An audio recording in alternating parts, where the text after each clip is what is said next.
Thank you. I think we are at quorum or above. So we have a couple of people I know. Secretary Blumenfeld is on his way. So, and that's all we're expecting, right? Is Jared? Great. Oh, Alexis, is she coming? Yes, as I understand. Great. Yeah. So we will see Secretaries Podesta and Blumenfeld when they get here. And meanwhile, we will call this meeting to order of the Strategic Growth Council. Thank you so much for all of you on the council for being here and everybody in the audience for being here. Let us do the roll call. Who does the roll call?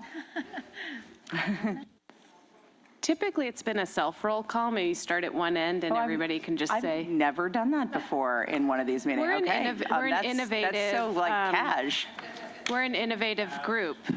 All right, but we're happy to change it up if you No, prefer. I like, I'm not, who am I to disrupt the culture of the SGC? Let's do a oh, there, I see people coming in. We will wait until our other members are up here and then we'll do a roll call. Just so everyone looks at them as they walk down the aisle.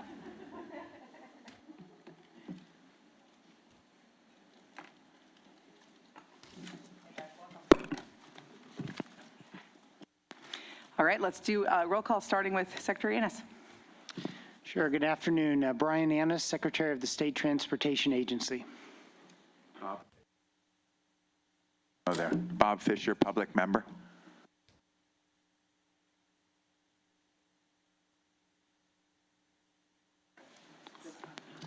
Do we have it?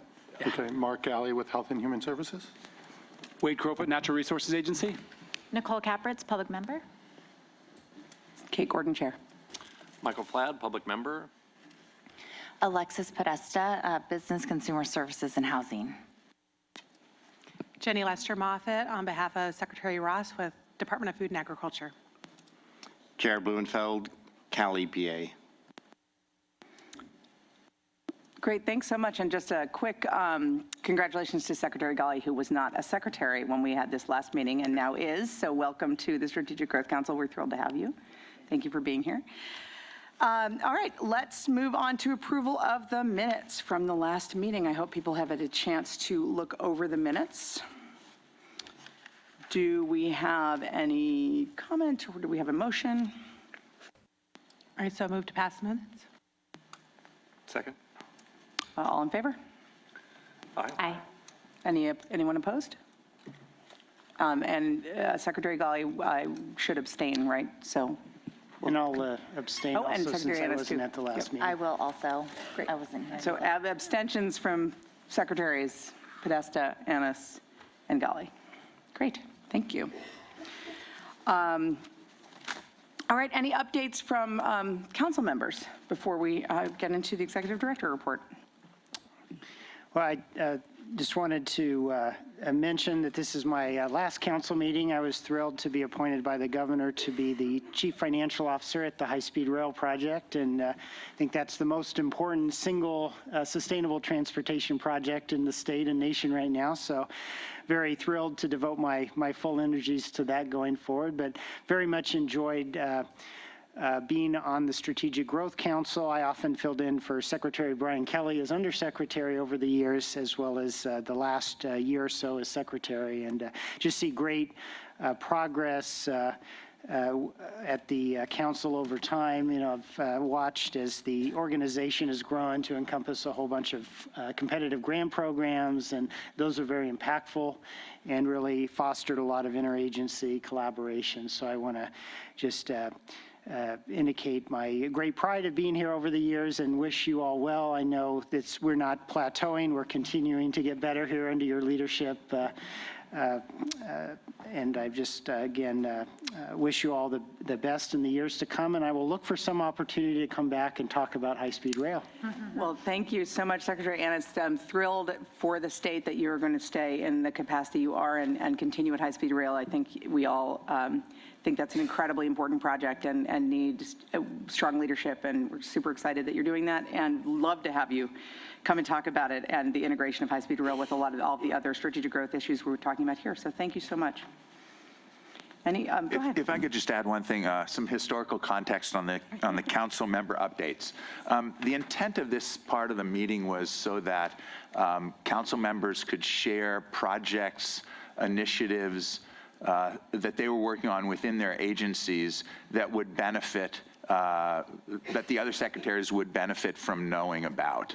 Obviously, when you read through the objectives of the council, one is to foster collaboration, and insofar as I think there wasn't an opportunity in the last administration for a lot of staff meetings and for things to be shared.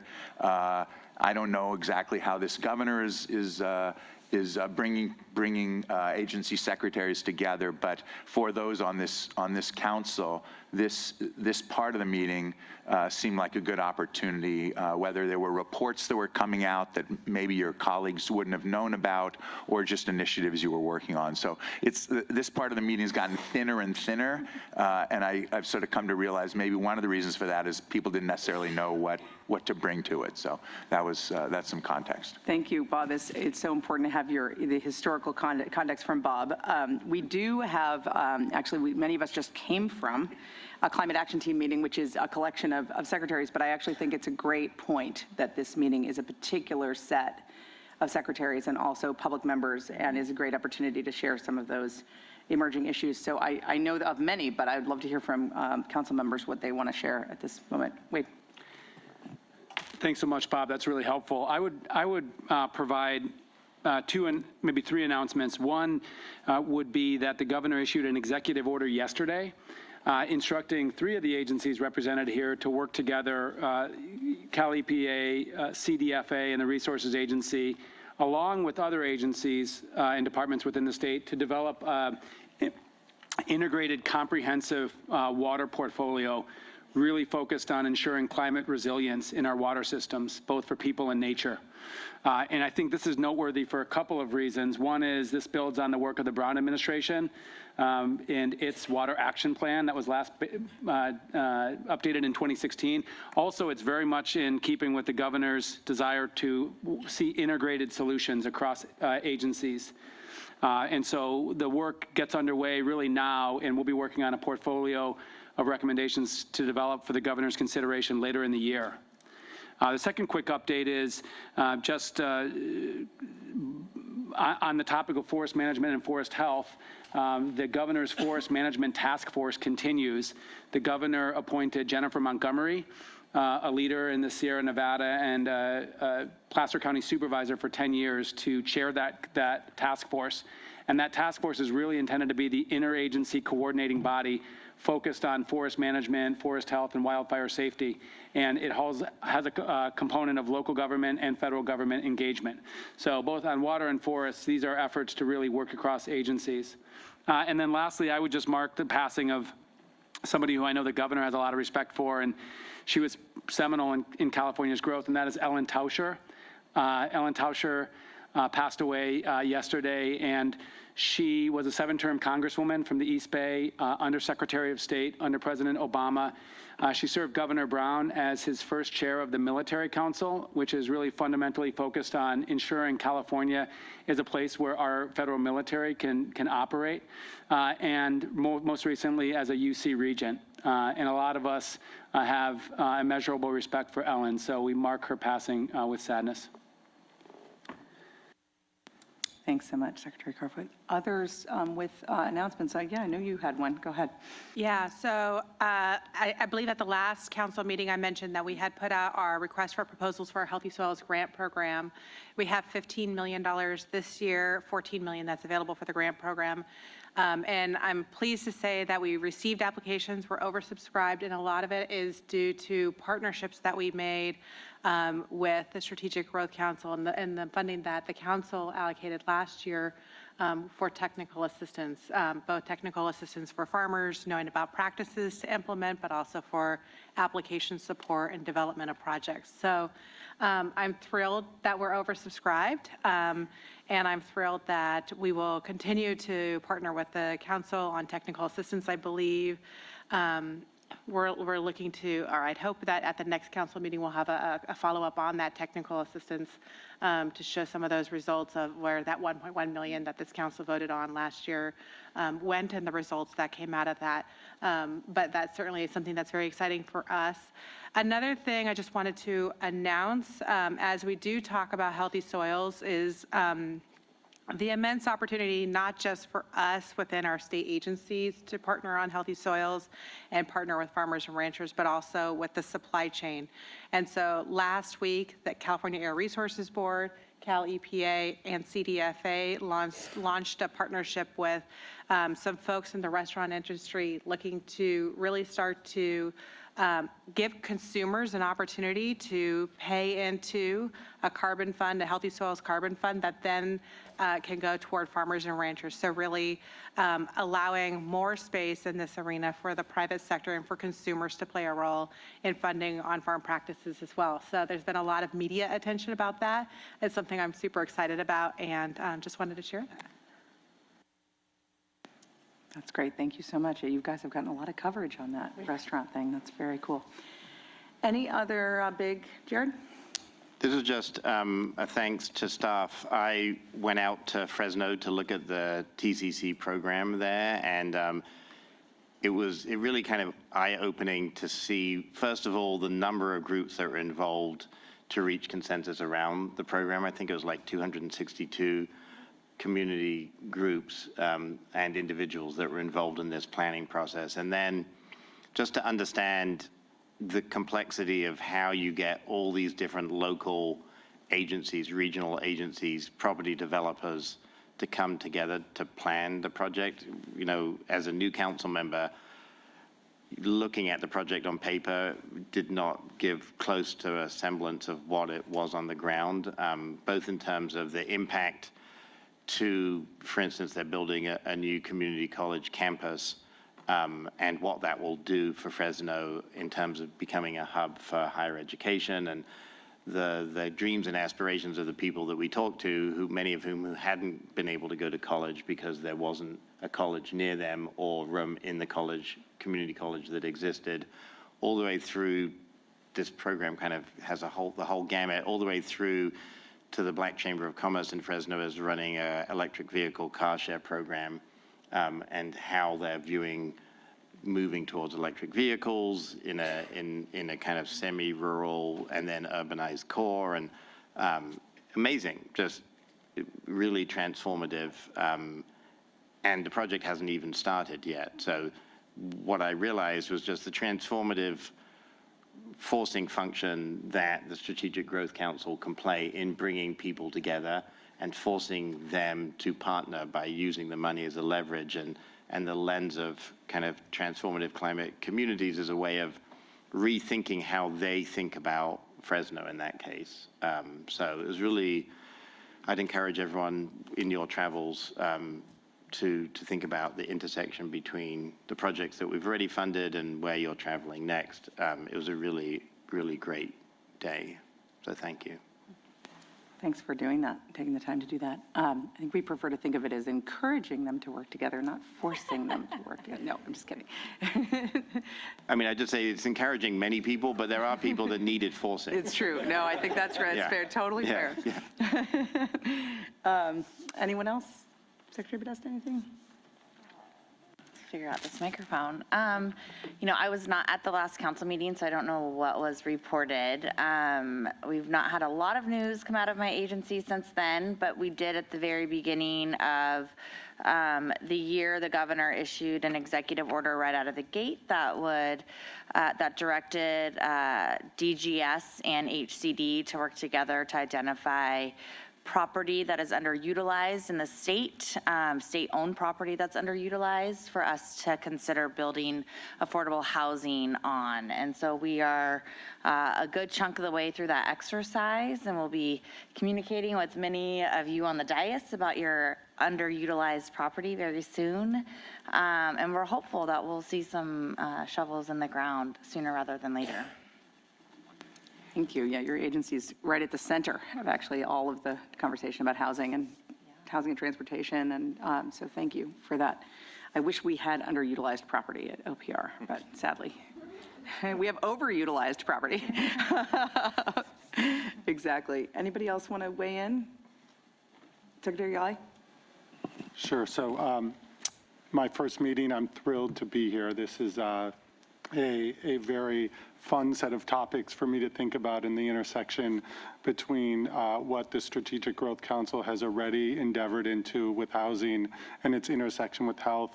And I'm looking forward to the conversation about how we use our properties to really catalyze building and thinking about the housing issue as a major health issue and ensuring that not just as we think about let's get these projects awarded and built, but what are the services that we really push to be there for the long run? Because the projects are exciting, but the legacy in the years to come of who they house and how they serve the health of our communities is, I think, what it's really all about. So in my orientation, I have to say, I wasn't sure all of the responsibilities of the secretary when I agreed to the role, and you discover a lot of things that you didn't expect to be doing. And this one is certainly on the how exciting that I get to be part of this. So I just want to share that enthusiasm. Know that Health and Human Services, I was a bit surprised to see how little we did on the homelessness front and on the housing front, but with me coming and hopefully some of the folks that I'm able to bring along, this should become a much more prominent part of what we're concerned about. So I look forward to more meaningful updates. But I'll put the pressure on myself to make sure that we're really a strong partners, not just thinking about those services, but also being a part of helping think about what the design of these great projects is. So That's fantastic. Thank you. And thanks, everybody, for updates. Michael or Nicole or Bob, anything? I'm good. You guys are good? I will say that having just come from a meeting where many folks around the state were talking about all these different elements of work on sustainability and climate, it's very inspiring to see everything going on. So I love the idea of this section of the meeting being a place where we can really talk about that and sort of underscore that these strategic growth issues are integrated into all of our work all the time, and how are we sort of seeing that play out in our agencies and departments.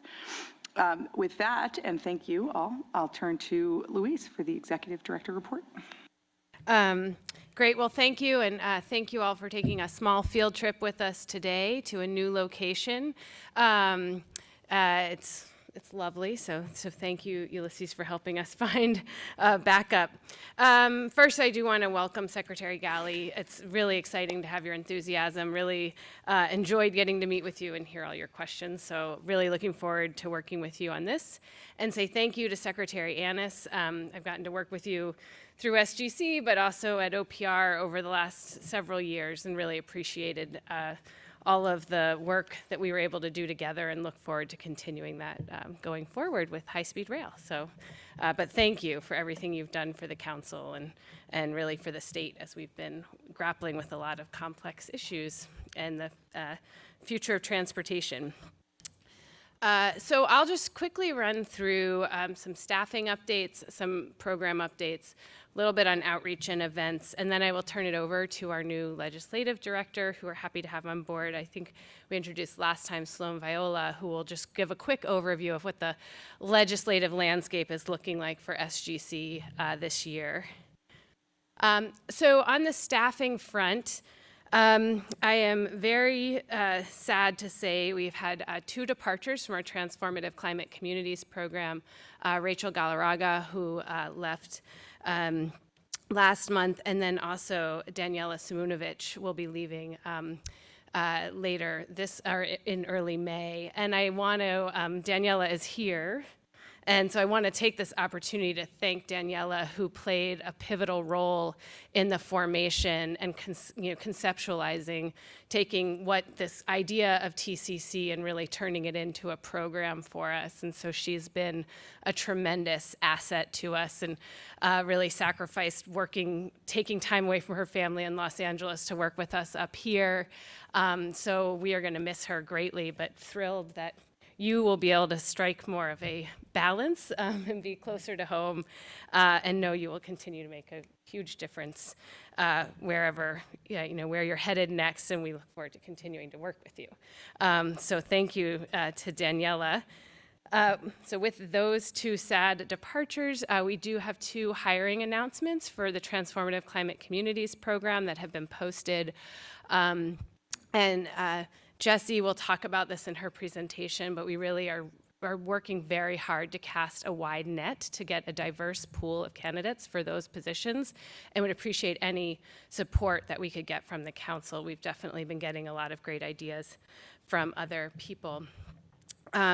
So another update is with our partnership with High Speed Rail. So we've worked with High Speed Rail for the last several years to help to integrate strategic planning considerations into the project and also build connections across our different initiatives and High Speed Rail. And so Suzanne Haig was a part of that program and now is a new deputy director at the Office of Planning and Research working with Kate. So we continue to be able to benefit greatly from her expertise, both because we're all still working together, but also as key staff to Kate.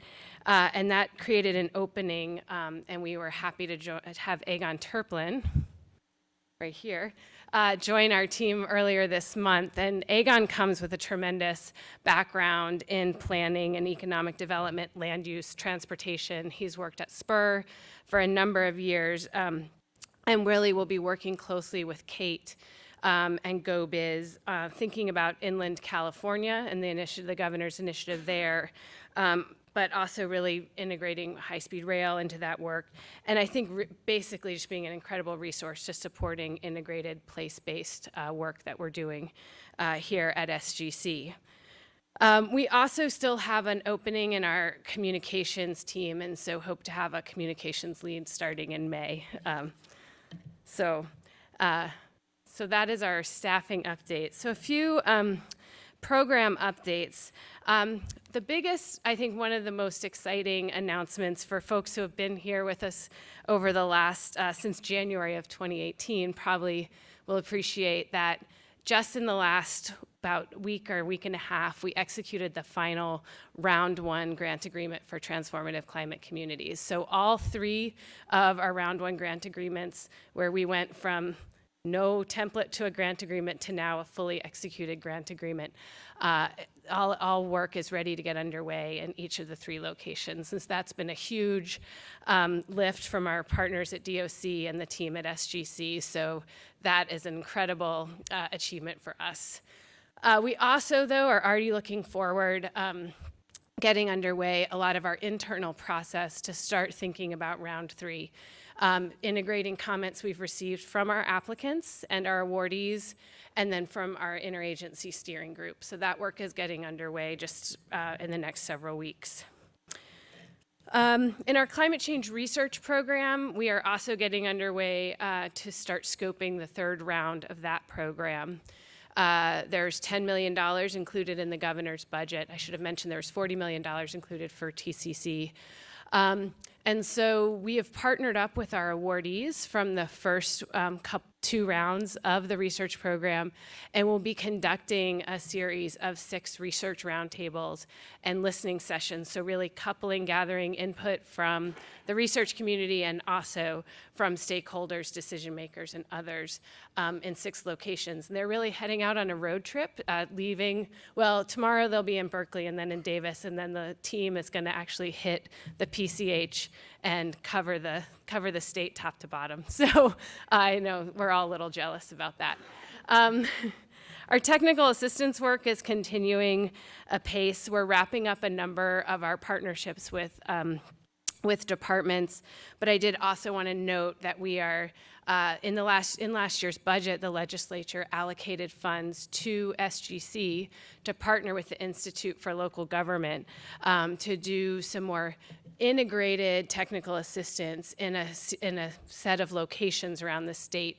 And so we have got that partnership getting underway, working with the Institute of Local Government to identify opportunities and communities to work with, which will be a really wonderful opportunity to look at how we bring technical assistance to a place across a range of topics, which is a little different from a lot of our approaches, which have been very program specific.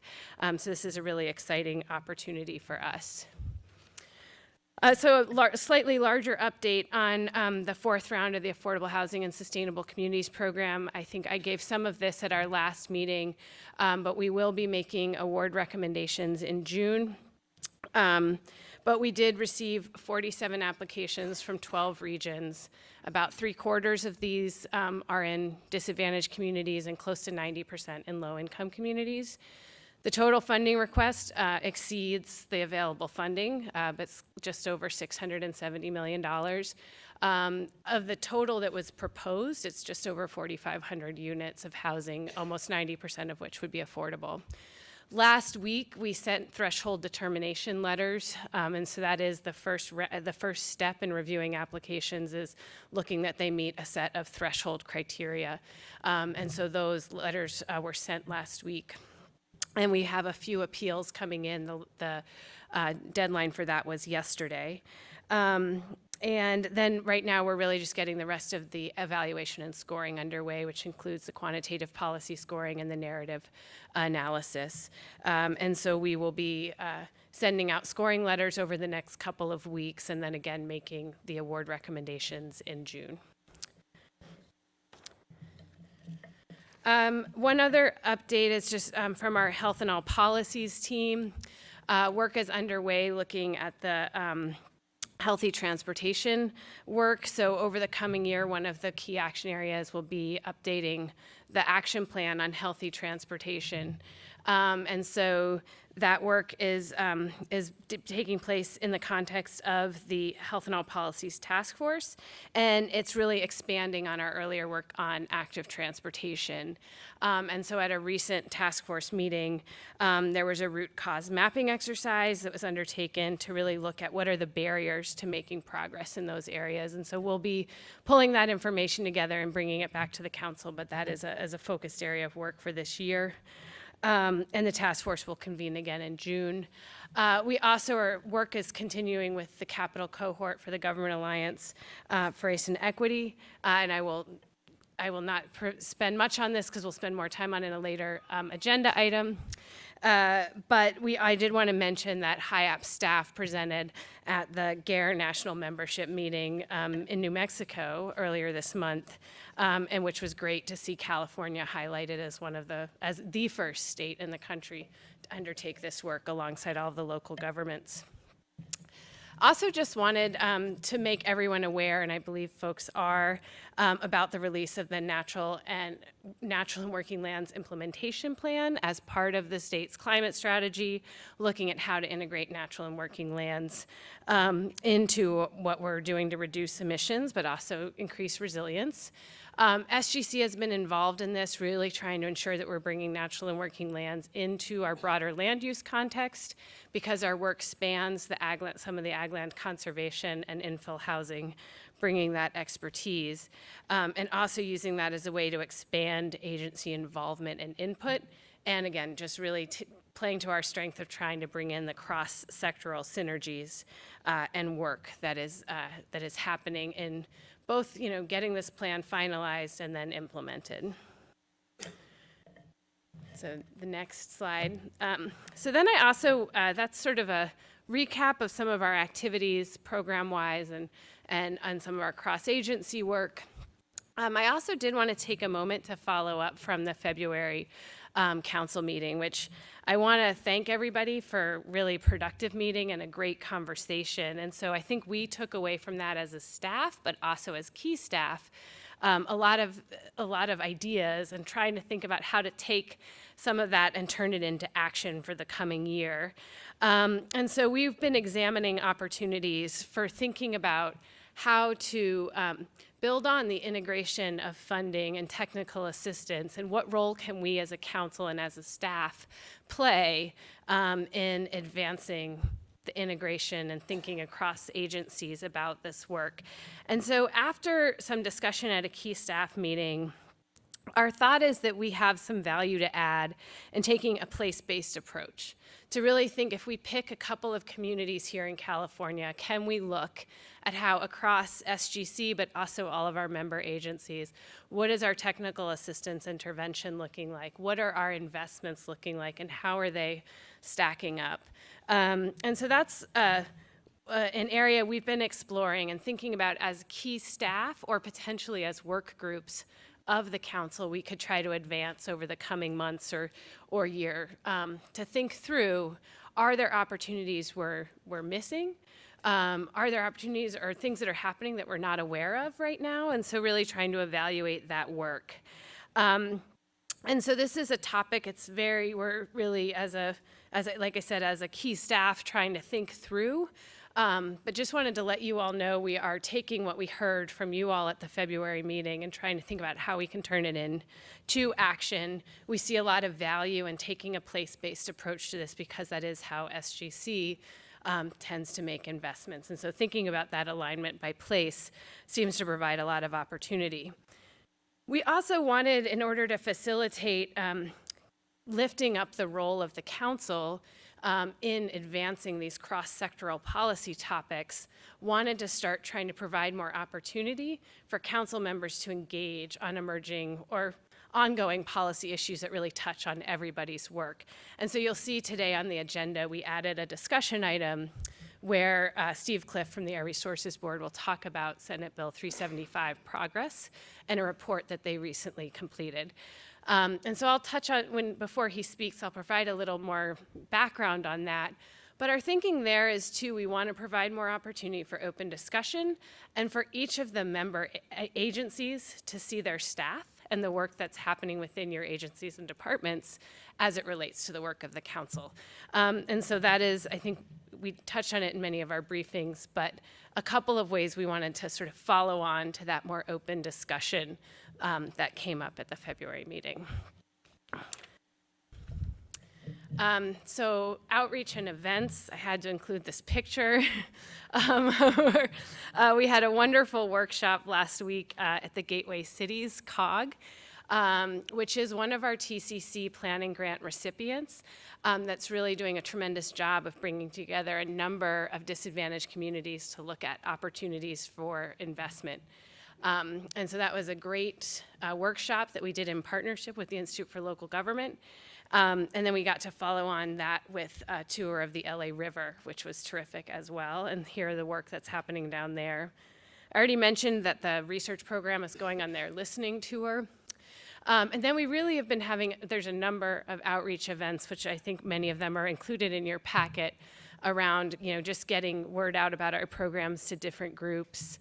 And then also really on Senate Bill 1072, which is the Regional Climate Collaboratives Bill, ongoing interest in that program. So we just continue to be talking with stakeholders and other state partners about what that program could look like pending what happens with the budget. And so those are my updates. I will turn it over now to Sloan. Thank you, Louise, and good afternoon, council members. My name is Sloan Viola. I'm the new legislative director for the Strategic Growth Council and OPR. Very excited to be here, and it is an exciting time to be working at OPR and SGC because the legislature has taken a great interest in the work we're doing. And so there are 16 bills that directly pertain to SGC and its programs. However, yesterday, 2 bills were actually amended away from the Strategic Growth Council, so there are now 14 bills that are active and directly affect our programs. And at a very high level, just for the sake of saving your time, I'm going to give a little bit of a general overview of these bills, but not get into too far into the details. So these bills deal with the program design, application processes, and implementation of our grant programs. And these include changes like creating categories for scoring applications based on population, allowing disadvantaged unincorporated communities to apply for funding, addressing conflicts of interest in grant scoring, as well as posting grant application requirements online. And some bills also create new responsibilities for the council. 3 that I'm going to highlight for you are AB 11, AB 1253, and SB 526. AB 11 by Assemblymember Chu is being referred to as Redevelopment 2.0. And the responsibility for the Strategic Growth Council in this bill would be for the council to review and approve resolutions from local governments to form affordable housing and infrastructure agencies. And in the council's role in reviewing these applications, they would have to consider the greenhouse gas emissions reductions that would be achieved by these agencies, as well as other state environmental and housing goals. AB 1253 by Assemblymember Rivas is a reintroduction of a bill from last year that would create a grant program for Cal LAFCOs that would be administered by the council. And these grants would provide support for the consolidation or dissolution of LAFCOs, or provide funding for a LAFCO to conduct a study on the services that they're providing to disadvantaged communities in their area. And then finally, SB 526 by Senator Allen is a response to the SB 150 report by CARB that we're going to hear more about later today. And this bill would require SGC to establish and administer an interagency working group to create a mobility action plan for healthy communities. And the goal of this action plan is to ensure that regional growth and development meets the state's environmental, equity, climate, health, and housing goals. And the legislative session is still underway. Last Friday was the deadline for bills to clear their first policy committee. The deadline for bills to clear their House of Origin is at the end of this month. So at the June meeting, I'll be able to provide a more detailed update as we see which bills have survived these deadlines and which ones didn't make it through. And with that, I'll leave it open for any questions. Great, and I think we should be open to questions to both Louise and Sloan, since we didn't pause after Louise. And I know that Nicole has one, and then I'll go down. Great updates, thank you both. Just starting with you, Sloan. So what is the interface between the legislative, opportunities and SGC, like the council? Do you take official position on bills, or? So we communicate our thoughts on the bills to the governor's office, and in that process, we request, if we would like to publicly communicate our support or opposition to a bill, we request that clearance from them. Or if we have ideas for how to improve the bills and make them a little bit more workable for us to implement, we also suggest amendments and request permission to go and pursue those amendments with the author's office. It's a little bit of a interesting process just because of all the approvals that this has to go through, and it's underway. So Right. I'm open to any suggestions from the council members if you have thoughts on these bills. Okay, yeah, and I was also wondering, is there interface with the council members about the bills, or, I don't know, I don't even have an opinion, I'm really just asking. In the past, we've not taken positions as much. We provide technical analysis and support. If there are questions we get from authors' offices, we also get requests from the legislature to get the fiscal impacts of bills, and so we will provide that information, but typically don't take a position as much as just try to be a technical assistance, and if they come and say, could you do this? Right. Try to give an honest assessment of whether or not we could, and if, or what it would take to do that. Okay. But our sort of official analysis channels go through the governor's office. Okay. Because 7 of the 10 members, I guess they're 10 members, right, are part of the governor's office, it's always been kind of complicated to take positions that the governor's office wasn't terribly supportive of, and so we've never done that. Right. Even though it's part of our operating principles calls for commentary on bills or proposing legislation. So it's within our scope, but because of the nature of the organization, we've never really done any of that. Yeah, it is included, I think, in our enabling statute, but it's just not a role we've taken. Thank you, and I have questions for you, Louise, but I Yes. can wait to finish with other questions for Sloan. Jared, for Louise also? Okay, so Nicole, do you want to go with your question for Louise? And then we'll go to Jared's question for Louise. Okay, so the SALC program, is that what everyone calls it, by the way? Okay. Yes. So it's interesting, our county of San Diego, we have an interesting relationship dynamic with them as a climate community. Unfortunately, there was a plaintiffs group that had to go to court and ensure that the county was actually going to meet state climate law required under CEQA. And the county climate plan has been rejected more than once, and so they're back to the drawing board, and we are currently in negotiations with them over what that climate plan is going to look like. And one of the things that's been raised is this idea of using the SALC program, and specifically for local, like, conservation easement. So one of the questions that has come up is whether, do you all do the technical, I mean, is there technical analysis for specifically what greenhouse gas reductions would be associated with the specific easement? Yeah, so for the SALC program, we have a quantification methodology that the Air Resources Board has developed.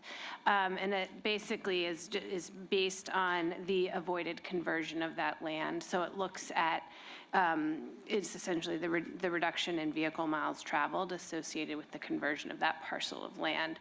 So if it remains in ag versus, if it turned into some type of residential development. And it compares that to then, an infill development pattern. And then so you get that benefit. So yes, there is a quantification associated with each project that is proposed. Interesting. So have you seen anybody locally use it in a climate plan or any other planning document? That is an excellent question, and I don't know. Okay. I can check We with. could be at the forefront of this, and that's fine. Yeah, I can absolutely check with both our general plan and climate, our OPR colleagues who have done a lot on the climate action planning and the general plan front, but also with our Department of Conservation colleagues. And I'm looking, I don't know. That's okay. And you can tell me later. It's I can it's follow happening up. right I now. think, I think like Sonoma and Marin definitely have it in their county climate plans. Oh, okay. And they've given associated quantified greenhouse gas reductions? I believe Sonoma does have it in there. Okay. I don't know about Marin, but yeah, certainly we can connect you Yeah, with them. Sonoma has a whole land-based analysis for their climate action plan. I don't know how specifically, I don't know that they use the SALC methodology, but they have used a methodology that the Nature Conservancy has developed. Great. I'd love So to be we can share connected. that with And you. Yeah, we'll be exploring that. And the second question, oh, sorry, did you have something? Oh, okay. The second question was on the research listening tour that you're doing in the next phase of research grants. So I know last round, the focus was really on emerging technologies, and I was wondering if that's going to continue to be the focus, or if there's an opportunity to go back to sort of like the partnerships with community-based organizations and kind of like how research can help facilitate meeting SB 375 goals. Yeah, I think, and that's part of the focus of the listening tour. I think with the amount of money we have is closer to what we had available in round one.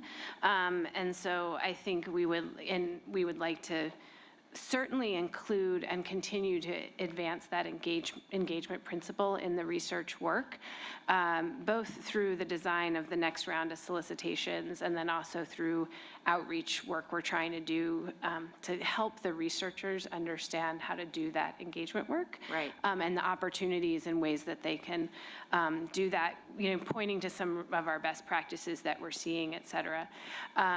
So I think that will be that will come out of the listening tour, but I think we will stay within the same research investment plan that we used for the first two rounds.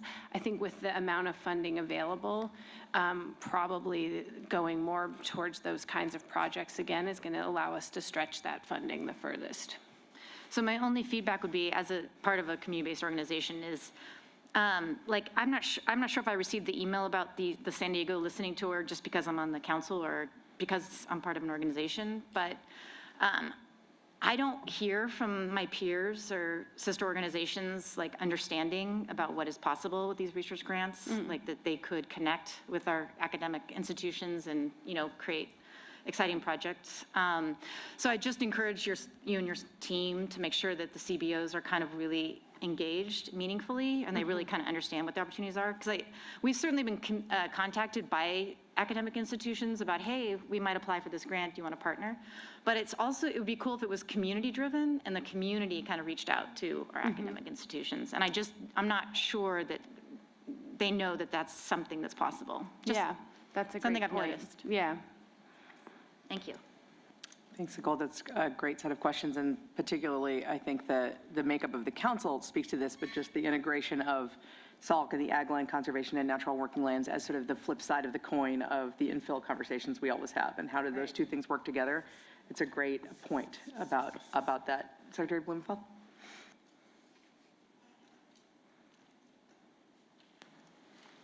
Thank you for the update, and thank you for the opportunity to speak. Just kind of following up from your observations about the last meeting that we had and how to manifest some of that action. First of all, thank you to all the folks around the table in the room who are able to come to the Climate Action Team meeting.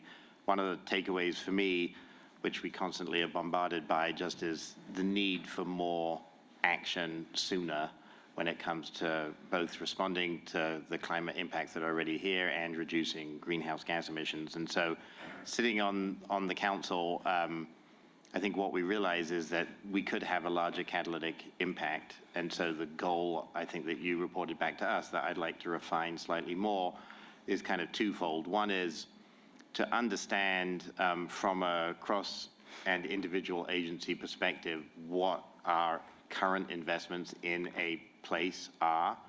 And I'd like to suggest two places. One would be Fresno and the other would be the Tahoe Basin. And Ashley, who works on these issues with me, has talked to the Air Resources Board. And as you mentioned, Luis, you don't have a full supplement of staff right now. So we'd certainly be willing to help you kind of bring together the numbers. What are we doing for transportation, housing, environment, resources? Just look at the total amount of money in those two places and see where we're at, and try and do that in the next quarter so that we have a real sense of, in these places, this is how much money we're spending.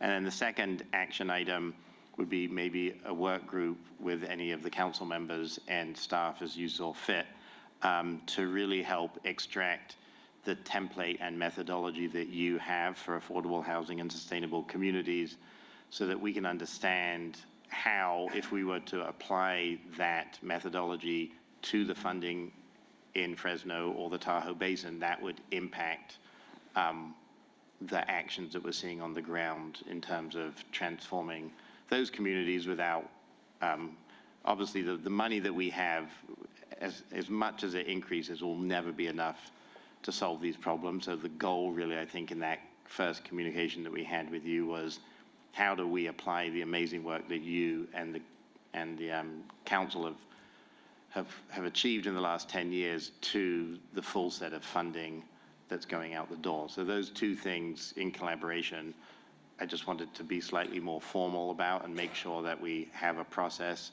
and have some milestones and deliverables so that we can report back this fall to the full council on the findings. Can I just clarify real quick on that? And really appreciate you following up on that point. And I was going to follow up on it also with the technical assistance point, but I want to clarify that you're thinking, can we take two essentially pilot areas and think about where the agencies here at the table are doing investments that are place-based in those areas, and also technical assistance, right? So you're adding that in. Are you thinking about that as well? Yeah, so my model was this Strong Cities, Strong Communities, SC2, which is this White House initiative where we just looked across basically it wasn't technical assistance, it was really just funding.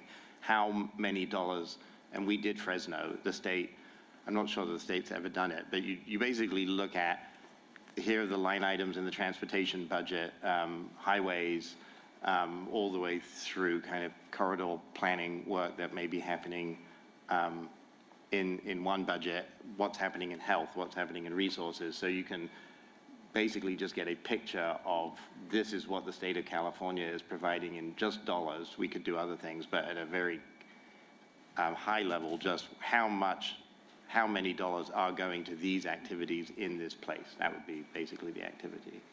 Great, thank you. So that makes sense to me to think about both dollars in terms of sort of place-based investments like roads, and dollars in terms of kind of people that are doing technical assistance in those areas, and taking a couple of places and seeing if that's doable. I mean, I'm interested in other council members' feedback on that. It sounds like a great idea. I would love to hear folks on that.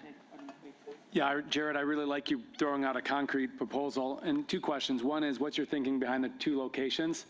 I'm just interested in that. And then two is, if we're able to do this, sort of, how do you see this fitting into sort of next steps, or where do you think this ultimately builds to if we get a quantified amount of funding identified for each of these areas? What would be next, or what would that build toward?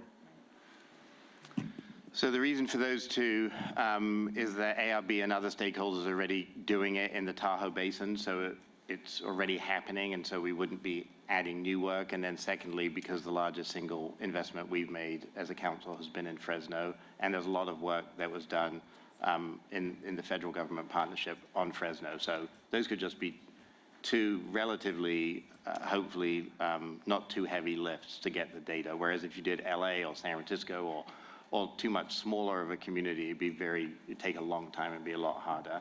And then secondly, Wade, the goal would be in tandem to look at, with the Affordable Housing and Sustainable Communities program, if that with TCC really is a template for how we would want all of California's funding to look. So by at the same time, this is how much money we have, and if we applied these principles in these two places, this would be the catalytic or transformative impact of it. So those would be kind of the two twinned goals. I was just going to add on Tahoe that at a meeting that Wade and I were at recently, there's actually interest from Tahoe in seeing if the state can do this kind of place-based alignment. So in that case, I just know anecdotally that the community is interested in that kind of alignment. It's an interesting thought. Nicole, did you have? The place-based idea sounds fine. I guess I'm just wondering, though, what is the mechanism for identifying how any state dollars are being spent in their connection to climate goals? Do you know what I mean? Yeah, these aren't, Nicole, just to be explicit, these are not climate. This would not be the climate goals from the Transportation Agency. This is just dollars, period, that are going to a place. And then our goal is to look at what a climate and sustainability overlay would do to those dollars. So the first exercise is not to single out climate-specific investments, it's all investments. What's the state investing in the Tahoe Basin? What's the state investing in Fresno? And then using the methodology and template developed by the SGC, how would that overlay affect that amount of funding in those places? Okay. So just one comment is, as we think about those broad investments, I think we would have to think about categories, because there are one-time investments, infrastructure investments, and then at least in the case of Health and Human Services, a lot of ongoing service investments. So just being clear about what the 3 or 4 maybe broad categories would include, infrastructure, technical assistance, things that seem like one time or a few years, and then the ongoing investments. And then with so many of the service dollars that go into putting people into the programs that we build infrastructure-wise, there's usually a local leverage as well. So what is that total dollar spend? Because I think part of what I heard from you, Jared, at the beginning is we're meant to catalyze other investment and bring together certain things that don't normally come together as quickly because we put some funding in the middle or at the top of the funding stack. So I think the same goes with service dollars, especially when in the housing arena, a lot of local municipalities use the state funding and services to leverage county or local dollars to actually provide those services in an ongoing way. So not to overly complicate your suggestion, but I think if we're going to go after that to paint the full picture, it makes sense to really think about the local leverage and separating them in ongoing dollars and then loosely one-time or investment type dollars. I think that's really interesting. So just to connect dots to the discussion we had at our first SGC meeting, I think a lot of us got really excited about the notion of revisiting the original intent of the SGC, which is really to identify how we can align funding across agencies to help California grow in a smart way. And my own observation is when SGC started is that was a really difficult exercise because I think a lot of agencies considered this as a potential threat to their authority with their own programs. I think what we talked about at last meeting is we're stepping back from that. We're not suggesting, throwing it all in a big pot because obviously different money provides different, purpose and benefit. But I think, Jared, you raise an interesting approach, which is let's try to do this in a couple places. The goal being, if we could identify that we have $650 million of state spend in the Tahoe Basin, we could identify, well, interesting, how can we work with each of those pots of money and overlay some, either with climate criteria or best practices to ensure that that existing spend in the Tahoe Basin actually helps us optimize those investments towards our climate and smart growth goals. Is that the? Are there, a question for Louise and staff, are there, I mean, I think Secretary Ghaly brings up a good point about how do you think about what is an investment, which is a good, it's a lot easier in some ways for Secretary Annis to do that because it's like this road in this place. But then we get into sort of the services side, which is a little more challenging. But putting that aside on the investment side, because you could do categories of investment, are there criteria? There's the AHSC criteria, and then there are TCC criteria, which are much deeper and in some ways. Do you think there's a set of criteria that would be that one could come up with at a high enough level where it's not just incredibly time intensive to apply them? Do you know what I mean? If we were to say these investments in the Tahoe Basin, we want to overlay an idea around what it means to build a sustainable community or to develop sustainably. Do you have a sense of what that would look like on the criteria side? You know, I think it's a great question. I think the addition of bringing services in is one I need to think a little more about what that looks like, because our investments are really, for the most part, you know, when we will support programmatic elements of our AHSC investments. And so I think in what I was showing earlier, just under 2% of the funding request is actually for programming that would exist in our house, you know, when there's eligible program activities, but the majority of it is more of an infrastructure type of investment. So I think on the infrastructure side, the answer is we probably could come up with that list. I mean, one thing I might propose that we think about in this case is that we start with our key staff, which represents everybody, try to use that group to brainstorm and come up with a work plan that we think looks possible and what that looks like. And is that establishing a small working committee that would have some council members who, you know, we could go below the quorum and actually establish a formal work committee to be able to go have some feedback back and forth between meetings, you know, and maybe we use the broader key staff group to start to scope it out and come back to you all in June in the executive director's report with a proposed work plan forward and what we think that would look like. And if that entails formally establishing a work group, is that okay? I'm confirming that that is legally sound, and it appears it is. But if that sounds, and that would allow us to explore, I think maybe get a better handle on what the lay of the land is across the types of investments that we would want to consider and come back with a proposed approach. And maybe also to interact with our partners in Fresno and in Tahoe and, you know, maybe another, you know, and do some legwork to figure out exactly what this could look like. Does that sound like a good idea to you all? Sounds like a great idea. Thank you. Great. Wow. So key staff taking this big idea, thinking about what that looks like in a work plan, coming back with sort of how that might be phased. Yeah. That sounds great. That sounds okay. Great. Well, that's exciting. And a nice continuation from the last meeting, which I really appreciate. And also just an editorial point on this, and I've talked to Louise a bit about this and others of you, but it does strike me that this kind of exercise is increasingly important as we know from Sloan's report in the legislation, people are trying to put more and more things into the TCC bucket in order to say, we should do everything that's transformative and it should all go here. And we keep saying we only have X dollars here and we can't actually add a million things.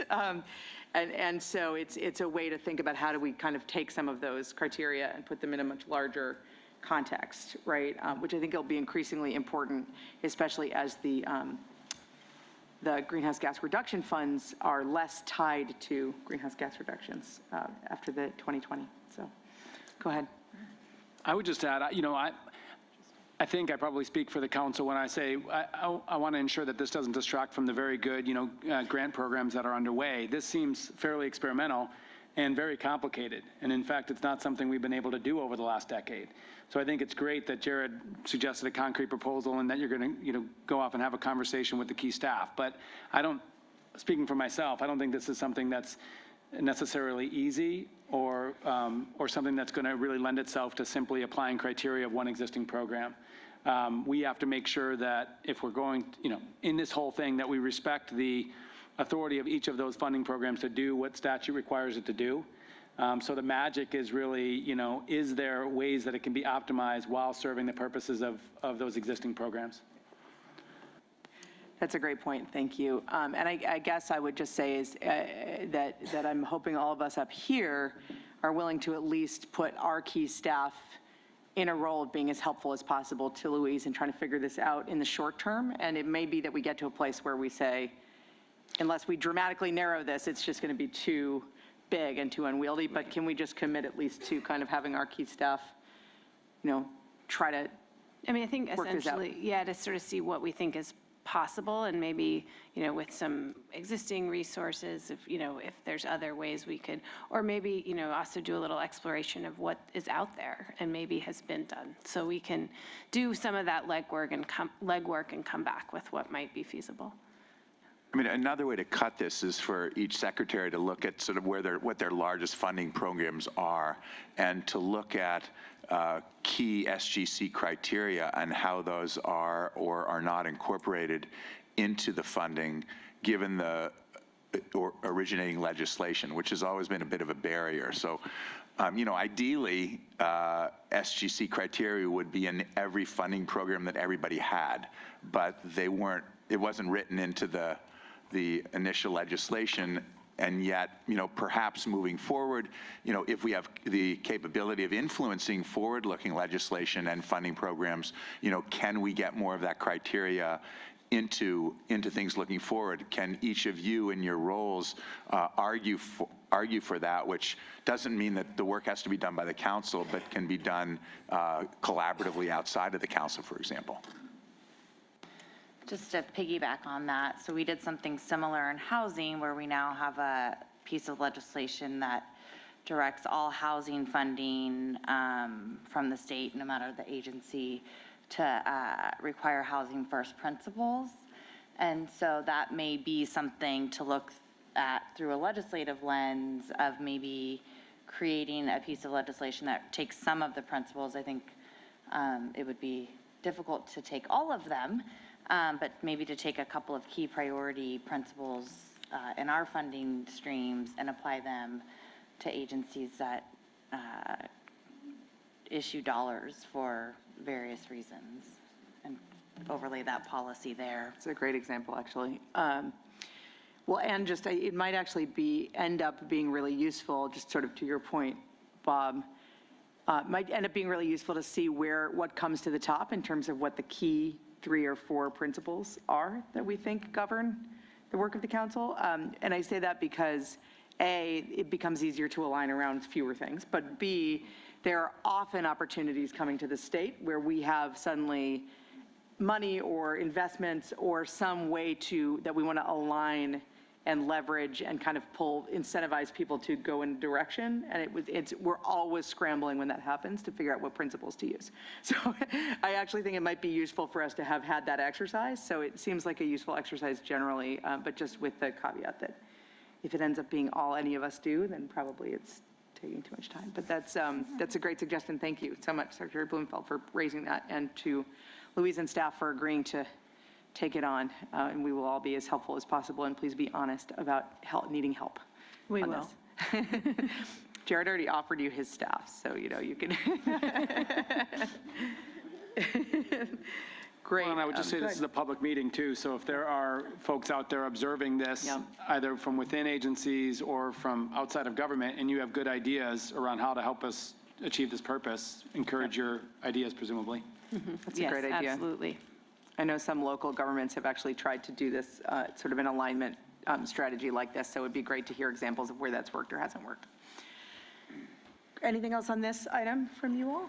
Great, that was very productive. All right, we have an action item, so exciting. SGC operating guidelines, which are in your packets. And we are going to be voting on adopting these, so please refresh your memory. And Louise, or Doug, do you want to give us a refresher on what we're doing? Sure. My name is Doug Bojack. I'm staff counsel to SGC. So what we're here to do is talk about updating the operating guidelines for the council. They were first adopted about 10 years ago in 2009, and the council has changed in form. It's taken on new programs. It's really expanded and become what it is today, and it's not reflected in our operating guidelines. So we have an outdated membership structure and funding process and new programs that are not reflected in these guidelines that are actually on our website still. So this is an opportunity with a new council and our an anniversary to update those to reflect the council's current membership and work. So the proposed updates include the addition of the council's vision and mission statements, and that will tie into the next action item on the agenda, which gets more specifically toward the equity, racial equity vision statement. Proposed updates also include the identification of the additional council members since the council's creation, and revises the quorum requirement for council meetings. Also updates the staffing, the change in staffing that SGC now has dedicated staff and key staff that support council members, and also describes the statutory bases for the council programs that administers TCC, AHSC, and so on. So the recommended action would be to adopt these updated operating guidelines. It's really a synthesis of the statutory bases for both SGC and the programs that it leads. And I'll take questions. Any questions on the operating guidelines? Just one. Yeah. So I see under the vision, mission, and activities, the last bullet is assisting state and local entities in meeting AB 32 goals. So of course we have newer, more updated climate law. Is that able to be integrated or not because it wasn't in the enabling legislation? Well, I mean, Or is it just? Oh, sorry. Sorry, that's drawn from the enabling legislation, but SGC works on more recent legislation as well. It just. That language is historic. Historic, exactly. So could you acknowledge AB 32 and say, and complementary? We could Climate probably add a line at the SB end that 32, says, SB and complementary policies around sustainability, climate change, resilience. We could craft a sentence that could follow that acknowledges that we have a broader view. Because especially if we're going to do this assessment of where our dollars are going, I think that is one of the criteria, of course, I would argue for, is are we meeting state climate law in our investments? Just, this is really a question for Doug. Should we be specific in the language on the statutes we're referring to? Or is it okay to do a fairly broad, kind of what Louise just said, sustainability, resilience? The one reason I'm asking that is just that this is actually requiring us to do a set of activities, and I want to make sure we're not not making that too broad. So just a question to you if we should spell out the statutes. That's a good question. I think we can be broad enough to encompass this. This is in line with the statutory, what SGC is charged with through statute. So including language that reflects the more recent climate change legislation is in keeping with our operating guidelines. This isn't statute, this isn't regulatory, it's our own functional guidelines.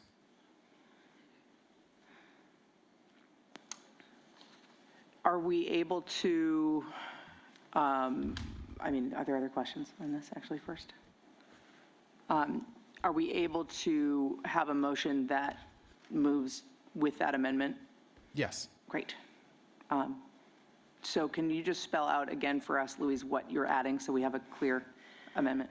So I would suggest above, at the end of section 1, following the bulleted list where we talk through the activities of, it ends with assisting state and local entities in meeting AB 32 goals, that we could add a line to say that, something to the effect of, in addition to the enabling statute, SGC supports work on climate, I don't have it written down, but on climate change, adaptation, public health. We could do a long list, or we could say something around, we'll continue to work on emerging issues around sustainable and resilient community development in California.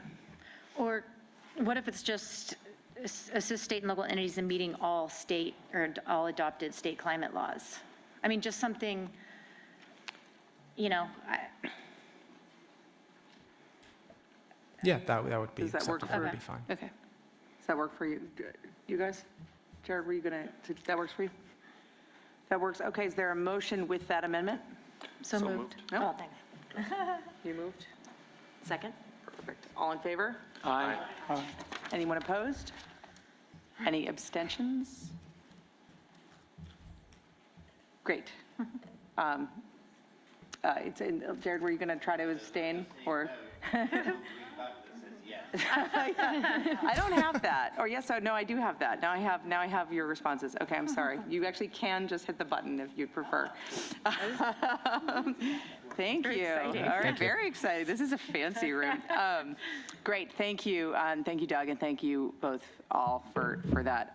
So we're moving to our next and more extensive action item, which actually goes in a lot of ways to the conversation we just had about integrating values and principles across different activities in our agencies. And this is on the SGC Racial Equity Action Plan, and Jessie, Deputy Director at SGC, is going to present this. So go ahead, Jessie. Great, thank you. And Alex is going to help me with all my slides. Thank you. So we're here today to ask the council to approve our SGC Racial Equity Vision Statement and also to endorse our 2019 Racial Equity Action Plan. As a refresher, last year, California became the first state in the country to join the Government Alliance for Race and Equity, which everyone here can say shouldn't surprise us. California is special like that. SGC's Health and All Policies team launched the Capital Cohort, which is a racial equity capacity building program for state employees. And as you heard from Louise, recently we've been lifted up as a national model. Over the last 2 years, the Health and All Policies team has enlisted 19 California departments into the Capital Cohort, which include almost all of the SGC member agencies. Through the Capital Cohort, our departments are working together to achieve racial equity, which by definition is achieved when race can no longer be used to predict life outcomes, and that outcomes for all groups are improved. So why do we lead with race?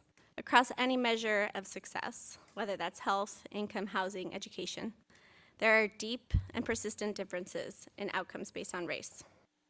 In addition, nationally, racial anxiety is on the rise, and we believe that if it doesn't get explicitly called out, it will go unaddressed. Strategies to achieve racial equity, we believe, need to be also specific and intentional. And the silver lining in all of this is that learning an institutional and structural approach to reversing racism will actually help us build the muscles that are needed to tackle other areas of inequities.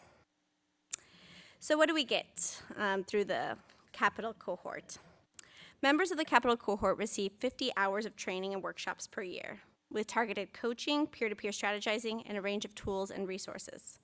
Focus on normalizing conversations about race, operationalizing new policies and institutionalizing culture, and organizing to achieve racial equity. Thanks to our Health and All Policies team, they've been able to heavily subsidize the work that we're doing through their philanthropic partnerships. These partners believe that their investments will have long-term institutional and structural impact. And they aren't wrong. By the end of the training, participating programs will have developed their own racial equity vision statement and action plan, which include everything from creating a more equitable workforce to participating in meaningful community engagement to improving programmatic outcomes, all value systems that I know our council believes in. SGC is proud because we're going to be the first ones out the door from the cohort to go public with our action plan. So the racial equity vision statement. All people in California live in healthy, thriving, and resilient communities regardless of race. Sound familiar? It's actually our vision statement for SGC. Our Racial Equity Action Plan has a number of different actions that are focused on council leadership and staff training, promoting fair access to hiring, greater opportunity in contracting, and targeted outreach and engagement, distributing funding and resources, providing technical assistance, and capacity building opportunities, and leveraging interagency partnerships. In the last year, we've actually been able to implement a few of these actions ourselves. We hosted an executive briefing on GARE for the new administration. We instituted a hiring practice that was informed by racial equity best practices, including our new 2 TCC positions. We're including in our program guidelines anti-displacement, community outreach and engagement, and economic inclusion requirements when possible. Could be potentially strong contenders for priorities through our alignment work. And then technical assistance, engaging community-based organizations on technical assistance contracts.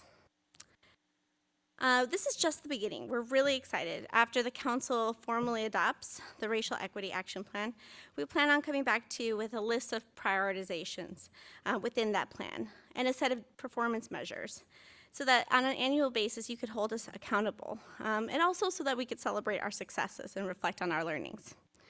But that's not all. We're also very excited about the possibility of using this forum to share racial equity milestones and best practices across all of our SGC agencies and departments. And so in that spirit, we have invited 2 of our esteemed colleagues from the Capital cohort, Yana Garcia, who's our GARE executive sponsor from California Environment Protection Agency, and also Mauro Lara, who's our GARE co-lead from the California Housing Community Development. And they're here to give you updates on what their agencies are working on. And Yana, if you could come first. Oh, okay. Yana had to run to the governor's office. As they're coming up, let me just note that Secretary Crowfoot had to go meet with the governor and so has been replaced by Amanda Hansen, who's his new Deputy Secretary for Climate and Energy. Thank you for being here. Hi, everyone. I'm Ashley Conrad-Seda, not Yana Garcia, but Yana and I have worked together on making sure that we can bring the GARE process to the Cal EPA building and to our boards, departments, and offices. So I think it's just important to note that it's been incredibly successful. We have a cohort that is made up of 5 of our boards, departments, and offices, and 1 specific to the Air Resources Board. And in both instances, they've really worked to refine their mission and have really appreciated the support of the Strategic Growth Council and appreciated all of the work across agencies to make sure that our own goals can be implemented across our boards, departments, and offices. So we're in year 2. We're refining our work and making sure that we're successful. And I think we would really encourage another round of funding for year 1 so that those of you on the dais and other boards and departments who didn't have an opportunity to engage in this way can really start in their own cohort and start forming these relationships and join the larger team that's already getting this work underway. So just thank you to the SGC and really look forward to continued work and adding more members to the cohort.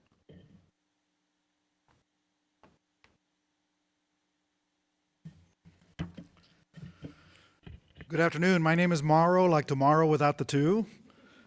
Easiest way to remember it. And I'm here to say a few words about our participation in GARE. I am from the Department of Housing and Community Development. Very proud to be a part of that wonderful team. And you know, it's hard to follow great words such as Jesse and those that were just expressed. But it's very, very important for me to say that. Very happy to participate in the GARE program. Very happy that our department is actually a leader in this area. Our Department of Housing and Community Development, or HCD, we've been involved in this program now. This is our 2nd year in a row, but we're actually one of the 2 departments that have been ongoing from the very beginning. The Health Department is the other department, along with HCD, where we have been ongoing with this for now a few years, and it's very, very successful. Essentially, we are so committed to what we're doing with GARE that diversity has actually become a part of our strategic plan. Okay, so not only is it in our strategic plan, but it also is one of our core values. So as a culture, as a department, we can actually share with everybody what we're doing, how we're doing it, and you know, we're essentially, you know, hopefully leading the way to help people, you know, what they're doing. What are some of the things that we've done that have gotten us to where we are today? The good things that we're doing. Well, first, we have an inclusion statement in all of our job postings. So all of our job announcements, immediately when people look up for a particular job, a posting or a job announcement on HCD, there's an inclusion statement that's right smack in the beginning of it. All of our interview panels, we have a diversity question on all of our hiring interviews. And it's interesting because it's aligned with Cal HR in what they've done. We've taken basically the example that Cal HR has set using the questions they have pre-vetted and pre-approved, and we've taken those and started applying them so that as we move forward, we can actually tailor it and get questions that are more aligned with our specific programs as we move forward. We have an initiative to have diverse panels in the interview process. Make sure that all, the gender, they're not gender specific, that they're not specific by groups, that they're not specific by categories, but essentially a very diverse panel. One of the things that we're doing also is we're doing implicit bias training. That's mandatory now, and it's something that's going to happen by the end of the year 2019. It's going to happen with all of our employees at HCD. We also have something what we call Can We Chat sessions. These are monthly sessions whereby we discuss the issues of race, which are not easy discussions, and these are facilitated to make it easier and better. And lo and behold, we started off very slowly, but now we need to get larger rooms because people are actually asking the questions and having the discussions. People are actually stopping me in the hall and asking me about this, and it's very, very encouraging and very enlightening. We created what's called the Equity Collaborative, and the Equity Collaborative is the group that is open to the entire department. Folks can actually participate. This is over and above the GARE group, and what we're doing with the Equity Collaborative is we're operationalizing, I can say it 3 times in a row, our action plan, and that's what we really want to do is we want to do there. And then we have communication. We have something we call Connect the Dots. We have Connect the Dots is our monthly sessions that are held in the department, and we're given opportunity to make presentations there for everybody. Emails, flyers, things like that. We have a diversity fair, all of those things. What that has done is it's brought it all together and created a culture of diversity that happens now, that is sustainable and doesn't happen by accident. So thank you very much. Thank you so much to Jesse. Jesse, you're going to come back and round this out, or? Yeah, I am. Well, thank you again, Mauro, and then thank you, Ashley, for jumping in. You're so good on your feet. We are actually most excited about action item, that was like 7, which is about having council members actually lead discussions about racial equity.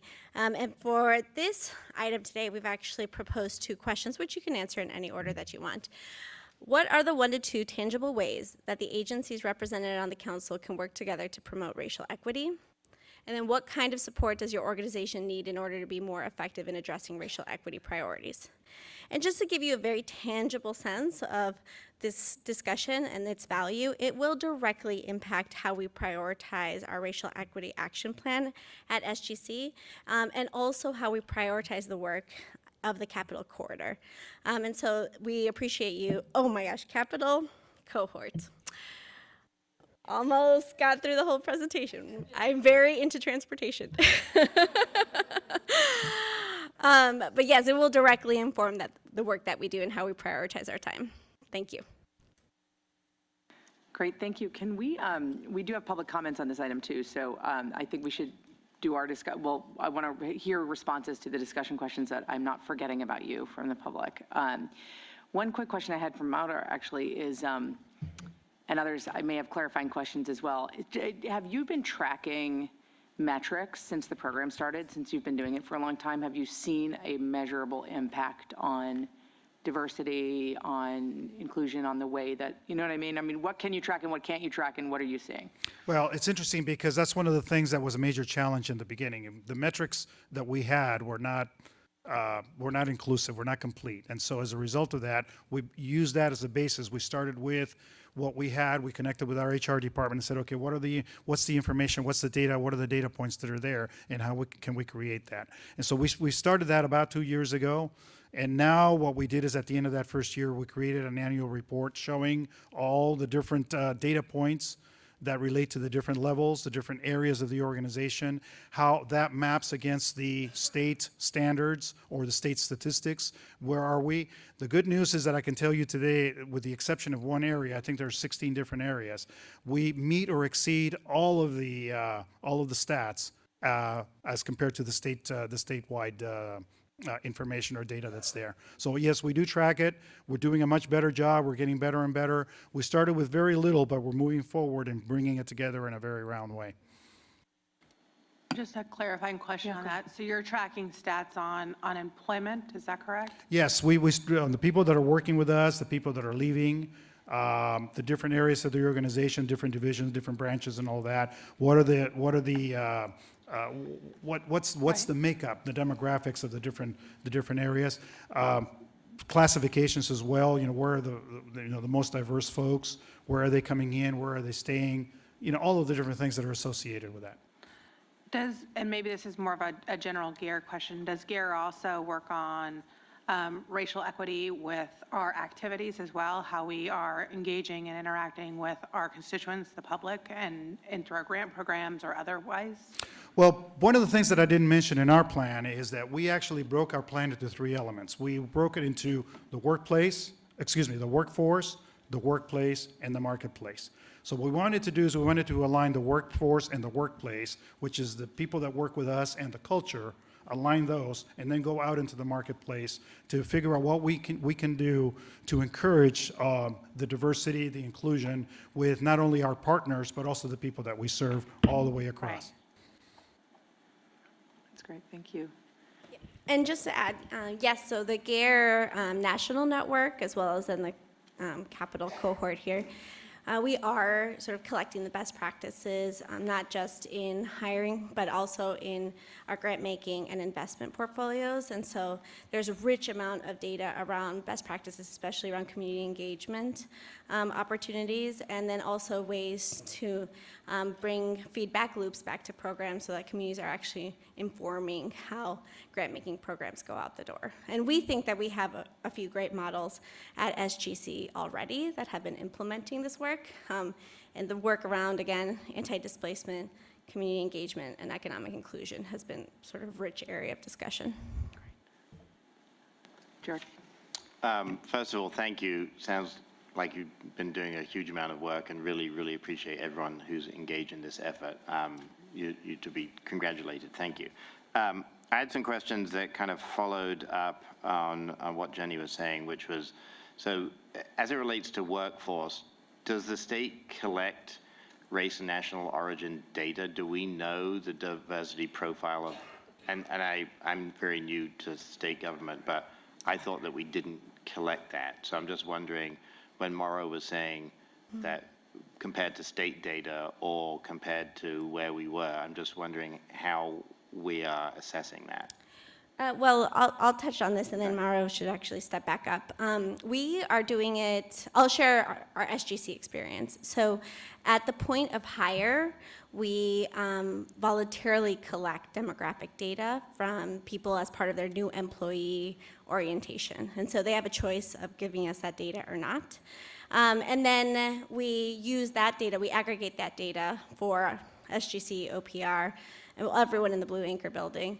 And then we're able to actually compare that then to statewide statistics, national, whatever you want, And we just, my colleague Suzanne, who had to step out, she and our hiring HR personnel, person Joanna, pulled together a very, very rich set of staff data that now, as part of any hiring process, we ask the hiring managers to review so that they know what we're looking for. And we're also asking them to collect network data of where they send out their job posts, and where we see gaps, we need to make a special consideration of reaching out to those groups wherever they are and building out those networks.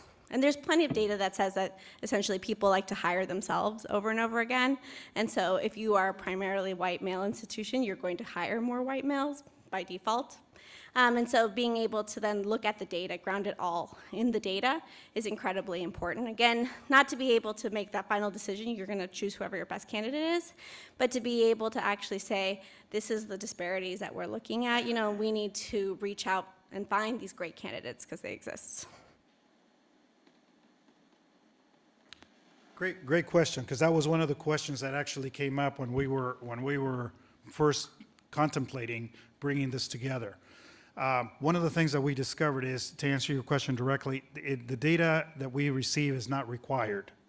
So like Jesse said, what happens is in the onboarding process, employees come aboard and we ask them if they would voluntarily like to fill out information about their race, their background, and all of that.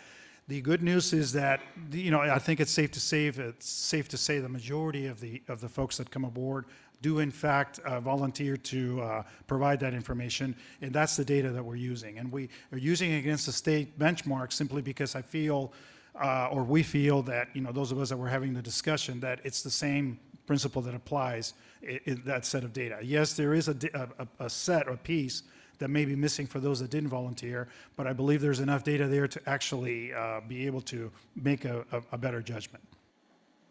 Okay, that's helpful. I mean, this is, as you both pointed out, the most important thing is to have the discussion, and there's going to be a lot of complexity and in my confusion, because, for instance, like the little that I understand about how civil service classifications are done, when we have an exam that has been closed and isn't open for another year, there's no way for me to tell the composition in terms of some diversity criteria of that pool that I have. I just have to pick the top 3 people from the list. And so understanding that there is a diverse pool that I could be picking from that I'm not getting because they aren't the first, like all those things about the mechanics of how to make this work seem really important to get into. So I'm not going to do that with you now. But what I would say, especially onboarding, we have Mark, myself, Kate, new secretaries, like that are interested, like how we onboard people to understand what the options are.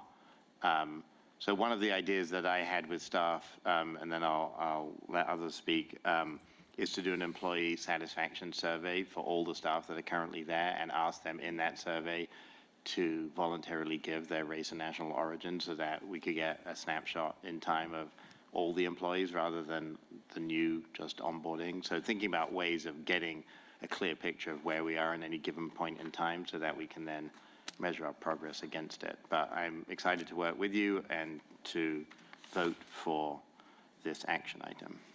Well, the one thing is, and I think you bring it up very succinctly, this, what we're trying to do here is not only facilitate the discussion, because it is a difficult discussion to have, but in reality, the real objective is to reach out as much as we can. I mean, it's not affirmative action. We're not picking and choosing. What we're doing is we're making it available to more and more folks that perhaps this might not have been available before, so they can be included and have those choices that otherwise they might have not have had. And yes, we follow the same criteria. We pick the top candidate or the top candidates from the pool, but what we're doing is we're trying to make the pool bigger and bigger all the time by having that inclusion process in place. Yeah, first, thank you. Really proud of the work that's happening at HCD, especially in the space. So thank you for all of your efforts there. The state also, when you apply, can check the box voluntarily. So they are collecting that on a statewide scale as well. And I just want to point out of all of the things you talked about, I think the easiest thing to do right out of the gate, at least for all of us sitting up here, is to take an implicit bias test. I don't know if you've ever done that, but it's really fascinating to do, and it's all confidential. Harvard has a link where you can take a bunch of different tests depending on the topic you want to focus on.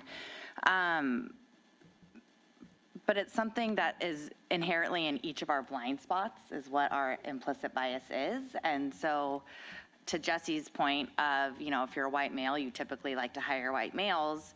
So if you're aware of that, you may overcompensate for that. But if you're not aware of that, you may not. And you may not have any idea that that's your natural selection. So I would just encourage folks to do that. We've done that at my agency and working with the Department of Fair Employment and Housing, which is part of BCSH. We've spent a lot of time focused on this issue, and it is a really great exercise and a really great training for folks to adopt in their HR shops.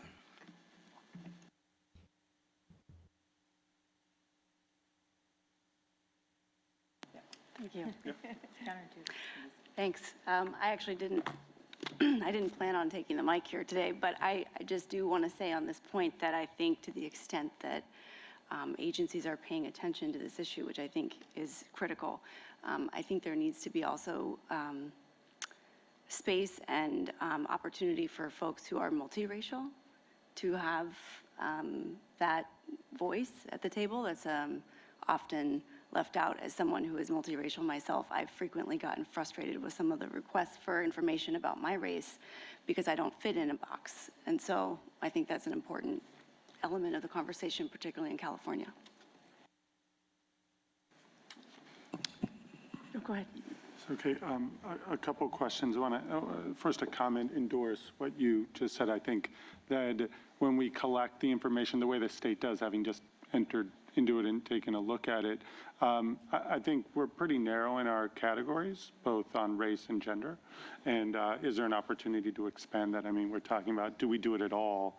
But we want to do it in the most inclusive way so that people feel like they're joining an organization that acknowledges the way they identify themselves. I think that's a very key place to set a standard on the kind of workplace that we're thinking about. I'd also just challenge us because you know, there's a difference between sort of creating equity in our own workplaces and among our staff, but as an agency that has a lot of direct service providers, making sure that equity is not just a goal in our own workplace. It's really to define the kind of service providers that we have serving a population that is likely much more diverse than our workplaces, especially with some of the services that we provide. And it just, I think it becomes such an important sort of piece of the puzzle, because as we challenge ourselves to think about the next decade of workforce, the folks that are going to be providing the services and some of the great projects that we put on the ground, you know, I think on the clinical side, which I know the best, that our deficit in physicians or direct clinical providers also follows some racial disparities, and that Latinos make a big percentage of the state's population, but a very small percentage of the doctors and nurse practitioners that serve them. So when we think about just equity in our own departments, I think we've got to have this lens on, well, does it just stop at the workplace in our own culture, or does it have this broader implication? And it leads to a question. I notice the 19, I'm curious how many of our 19 departments listed here were new and in the year 2? Because it sounds like it's 2 years. How many signed up in the first year? What happened in second year? And then what is there a goal? I'm not sure how many total departments we all have. Collectively, I know I have 14 or 16 in my own shop. Does 19 represent half of the state's department, a third? What does that represent? Sure, let me invite Julia, who is our Health and All Policies Director, so she could tell you the story. But we've had almost 100% participation, and the one example she's going to give, she will know the details of.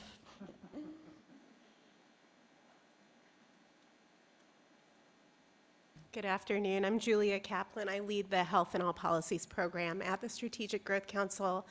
And to answer your question about the year 1 and year 2, so we had 19 departments enroll in year 1, and they're in 12 teams because some of them are bundled together in a shared team, for example, at EPA.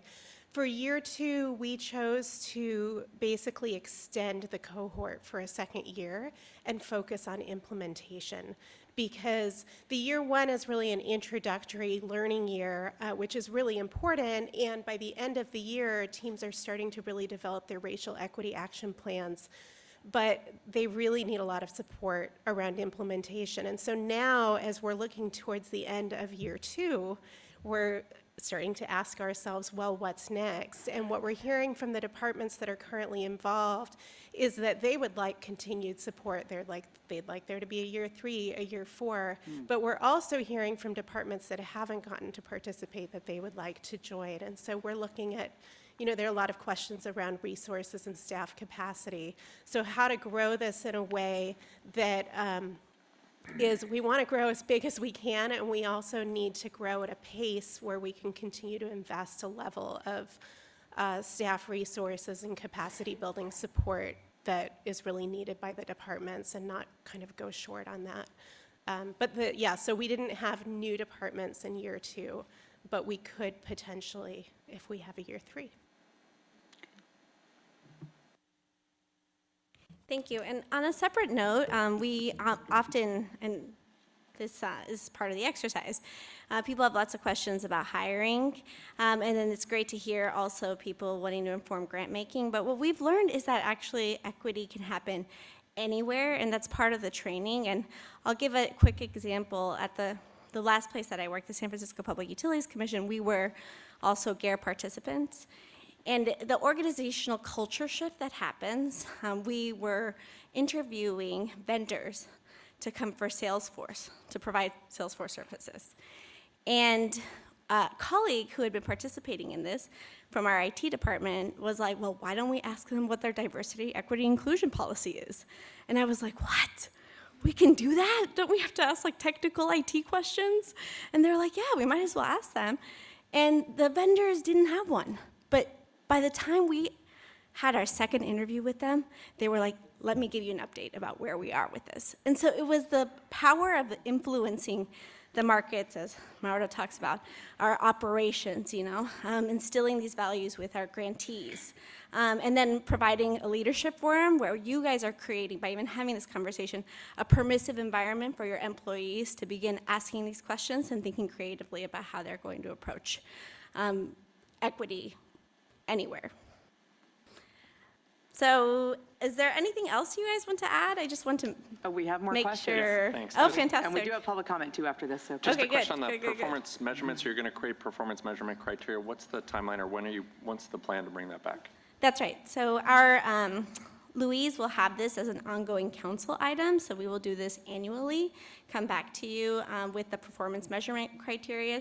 We go through an extensive training through GARE around results-based accountability, and so given the feedback that you guys give us, where some of the energy is within the cohort, being able to create some concrete, again, prioritization and performance measures to bring back to you. And so if it's maybe a 2-part piece where we come back to you with a set of priorities, and then we actually give you some of the rigorous data collection that we've done and how we've started deploying it, I hope we'll be able to talk to you. That would be my preference, is a 2-step process where we can then sort of critique the performance measurement criteria and then start the measurement. That's right. That would be great. So I wanted to first start off by saying thank you. Thank you for inviting us to tag along in the most recent months with GARE. Thea, our new farm equity advisor, has been participating and really has appreciated that. So as we talk about what's next, if there are future rounds, we weren't part of the first round because we didn't have that capacity then even to really start to implement it, but we'd certainly love to be much more involved, and Thea appreciates being engaged already. 2 years ago, the Farm Equity Act was adopted by the legislature, signed by the governor, which then authorized us to have a farm equity officer and to really start to think about what we're doing at the department, really engaging farmers, the diversity of farmers that we have in the state. And so we're really starting to, now that she's on board, really starting to think about what are the ways that we're engaging. And I think it's really important, and it's great to hear that starting with the employees and how we're hiring process, our own hiring process changes, does that cultural shift and how we're thinking.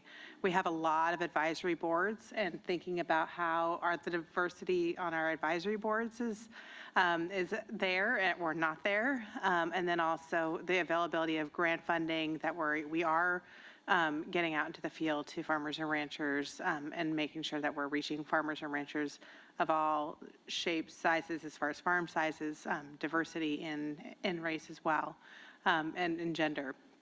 So those are some ways that we're really starting to really shift our dynamic at the department.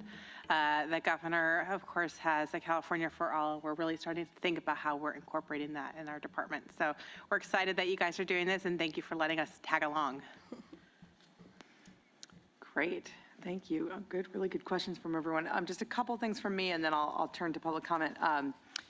I first wanted to underscore what you said, Jesse, about this isn't just about hiring, but I think it is the thing that people, it's the most operational piece, so I think people grab onto it. And I'll just share that we have very few open positions at OPR because everyone stayed, which was great from the last administration, but we did just have an open position, and one thing we did at a very, very low-hanging fruit level, and we're super lucky because everyone's an appointee, so we have a lot of flexibility, but we had our HR director, who was not on the interview panel, before sharing any of the resumes, black out the names and any identifying characteristics like led my African-American fraternity or, whatever. And so just taking out names, you would be amazed by how that changes a process of evaluating resumes. So that was incredibly interesting for us, just to see what that did, right, in terms of sort of the hiring people that or are like you thing. So I recommend just that experiment if you have the ability to do it. It's really interesting. The second thing I was going to say, just directly to your discussion questions, like I actually read your discussion questions. On the second one, at least for us, OPR and SGC are both very small, especially compared to the other agencies up here. And one thing I would ask is, as agencies are starting to develop some of these policies, like I love your Can We Chat series, are there things that we can collaborate on so that across some of our departments and agencies, we can maybe piggyback on some of the things people are trying and just participate if we don't have that immediate capacity or if we're sort of want to see how something works out. So I would just ask if there's opportunities for that. All right, I have several cards on this item before we go to a vote. So the first one is from Juliet Sims from the Prevention Institute. And if you can limit your comments to 3 minutes, that would be great. And Ulysses will tell me when we hit 3 minutes because I don't think I have a clock. Well, I do right there. Great. Thank you. Good afternoon, council members. As you said, my name is Juliet Sims, and I am with the organization Prevention Institute. We're a national nonprofit based here in California, dedicated to advancing community health and well-being and health equity. I'd like to thank you for working on this, process of adopting a racial equity action plan. And, in adopting the plan, the council is taking a significant step that is in alignment with a number of local governments around the state that have used GARE as a tool to examine their own practices with the goal of intentionally embedding racial equity into government institutions. And at the same time, there remain many local and state agencies who have not yet embraced the pursuit of racial equity, even in the face of clear and persistent inequities by race in health, safety, and well-being. And in publicly acknowledging your racial equity efforts, your leadership will be seen by others and build support in those other jurisdictions for understanding the role they can play. As the council moves towards implementation, I'd like to encourage you to continue to think about the role of historical and present-day structural violence that creates community-level trauma within communities of color. So this really applies to some of the external facing and grant work that you're doing. In our experience working with cities around the country on health and safety initiatives, we've learned that without community trauma being addressed, we can really undermine our efficacy and our efforts to advance health and safety in communities. So I think really understanding the role of violence and trauma can further strengthen your efforts as a council and allow you to be ever stronger in what you do. Thank you very much. Thank you so much for the comment. All right, I have, it's either Cara or Kara, and I'm sorry, I don't know. Redding from City of Elk Grove.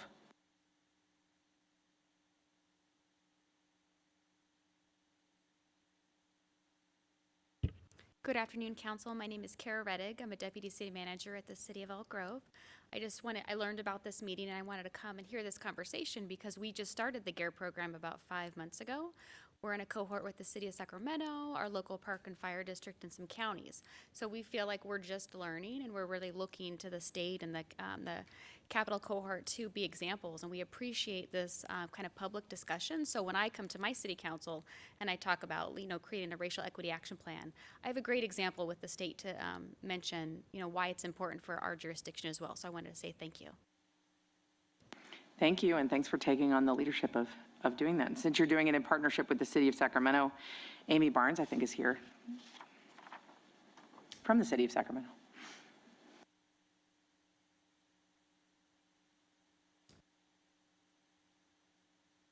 Good afternoon, Council. My name is Ami Zenzele Barnes. I serve as the Diversity and Equity Manager for the City of Sacramento.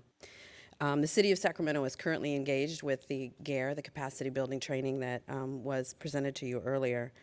I wanted to thank you for the opportunity to speak on such an important issue. The complexity of it affects us all, regardless of our station or the agency that we serve. We're all here to better our communities. I thank you for also taking a role in advancing racial equity by adopting this plan and working with your staff to strengthen it and continue to refine it. I also wanted to offer a little bit of a perspective for us and remind us of how the civil rights movement and the subsequent laws and commissions and how government has responded to those and how those have been a reactive response, a very static response. And yet our communities continue to grapple with many of the same issues regarding racial inequity that they have 50, 60, 100 years ago. And so as we address the disenfranchisement and the continued discrimination, demoralization, and redlining of people against people of color, the response that you have here today by having this discussion it just reminds us about how ever more important it is for us to have it. The racial equity plan that you are affirming and committing to today now gives those of us who serve in government a shared voice, a shared perspective, and a common goal in advancing racial equity, whether we are city or state. And so I'm here to offer our support in how we can further your work and vice versa. I also want to leave with the appealing of the wisdom of this group and your staff to think about how we will sustain these efforts, because this is not going to be a year or two initiative. When we think of what we need to overturn, the cultural shift and the transformation of government practices and ways that we have engaged with communities of color, that we need to rebuild trust. We need to rebuild our presence in the community, knowing that we are affirming that race has no bearing on their life or the opportunities of their life. So as we work together, we offer our support from the City of Sacramento. Thank you for your work, and thank you for the support that you give your staff, and we look forward to working with you in the future. Thank you. Thank you, Emmy. Great reminders that this is not a new conversation, but also I just am struck by thinking about our role up here in some ways is as sort of planners and long-term growth folks, and that's an area that has historically been a place where a lot of inequity has been fostered. So we have even more of a responsibility to incorporate some of these ideas. Now I have, and I apologize because it's mostly a handwriting issue that I'm having here. Marcus, I want to say Castrehan, but I'm not sure. You can correct me.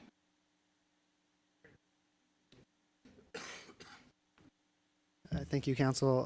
Marcus Gasterholm with the California Path and Ethnic Health Network. We're a statewide multicultural health advocacy organization.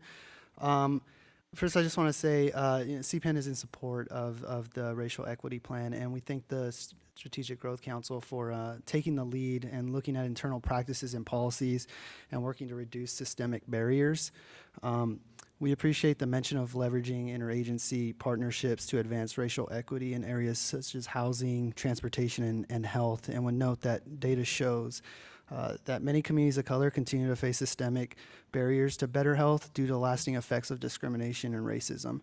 CPEN did have some questions about the type of technical assistance that proposed in the plan, as well as which issues the TA would be provided for. From our experience working with communities of color across the state, we believe that the important part is the relationship building, and that should be a key aspect of that work. While we do take note of the requirement that the TA providers subcontract with CBOs in local communities, we would advise a cautious approach to ensure that staff have the appropriate connections and conversations with the organizations who are working in the communities that are targeted. We look forward to working with the Health and All Policies and Strategic Growth Council to provide any additional comments or suggestions moving forward on that piece of the plan. Thank you. Thank you so much. And I don't know, Jesse, if you wanted to say anything about that technical assistance point. Yes, we're really actually excited. There's legislation that Louise has mentioned about 1072, which it's the regional climate collaboratives, and it is a lot of recognizing that the technical assistance we're currently providing is very focused on the programs themselves, maybe direct application assistance, perhaps a little bit more upstream from there. And the feedback we've gotten from the community around engagement processes to be able to successfully apply to our grants is that we need to start that work a lot more upstream. And so 1072 is going to allow for a lot more room for relationship building, as our colleagues from CPEN has mentioned. And I would also push us to be thinking a far more interdisciplinary way about creating sort of regional collaborations that are actually interdisciplinary and also diverse, and having that be criteria for us. So thank you for that comment. Thank you. Yes. Marcus, yes. And then I have one more comment from Jackie Cole from Veritable Good.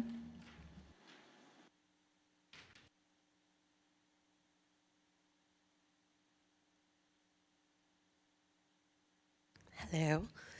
I just wanted to say how excited I am, and thank you so much. Being able to watch this process has been very inspirational. Here in Sacramento, I work on environmental justice consulting, so we're focusing primarily on implementation of SB 1000.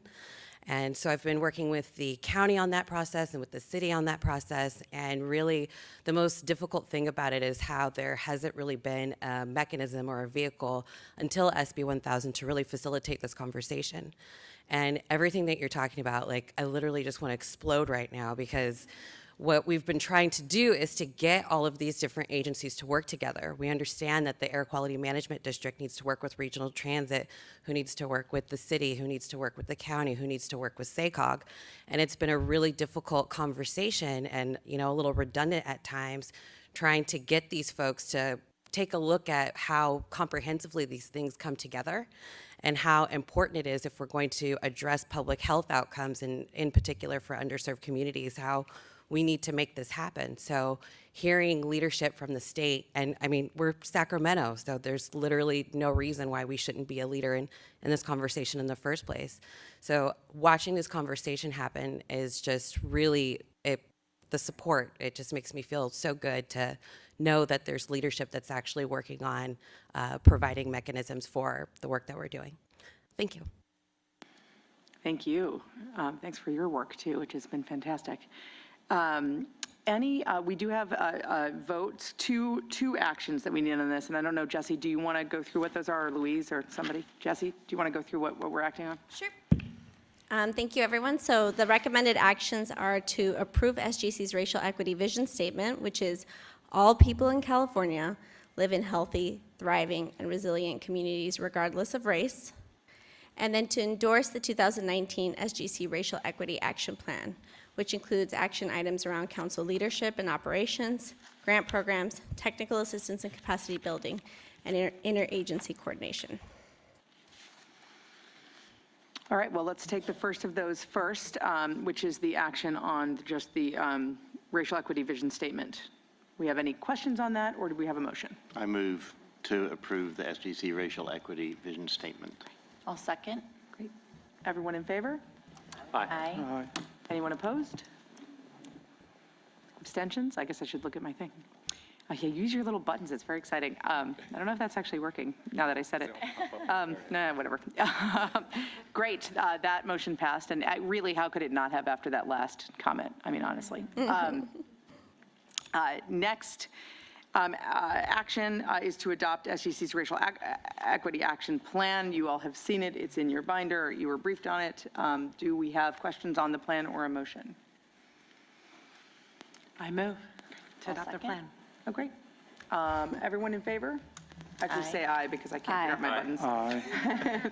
Anyone opposed? Any abstentions? Great. Thank you. And thank you. Great job, everybody. Thank you. This is a historic moment. This is definitely, it's the first state racial equity action plan. So thank you very much. Good job. Well, and thank you so much, Jesse, and everyone for just the work you've done and the examples you've given us and leading by example. Really appreciate that. Fantastic. Well, we are turning now to a discussion of SB 375, which is the Sustainable Communities Program, and SB 150, which asked for a progress report on that, and which the ARB did late last year. And in some ways, this is sort of how does sustainable communities work on the ground, and has it been working? So Steve Cliff is here to give us that report, which is great. Hi, Steve. Yeah, and I'll just take 1 second to just introduce so everyone is aware. Steve is the Deputy Executive Officer at the California Air Resources Board. And we already talked about this earlier today, but we view this report and the implementation of SB 375 as being very foundational to what we're doing here at SGC since we were created in the companion bill. And so wanted to just bring this as a topic, I think really building on that conversation we had earlier today and in February. So I don't want to delay us. But I just wanted to provide that introduction and how we felt like this was a very germane topic to start with as we dig in on some of the cross-cutting policy issues. Thanks, Louise.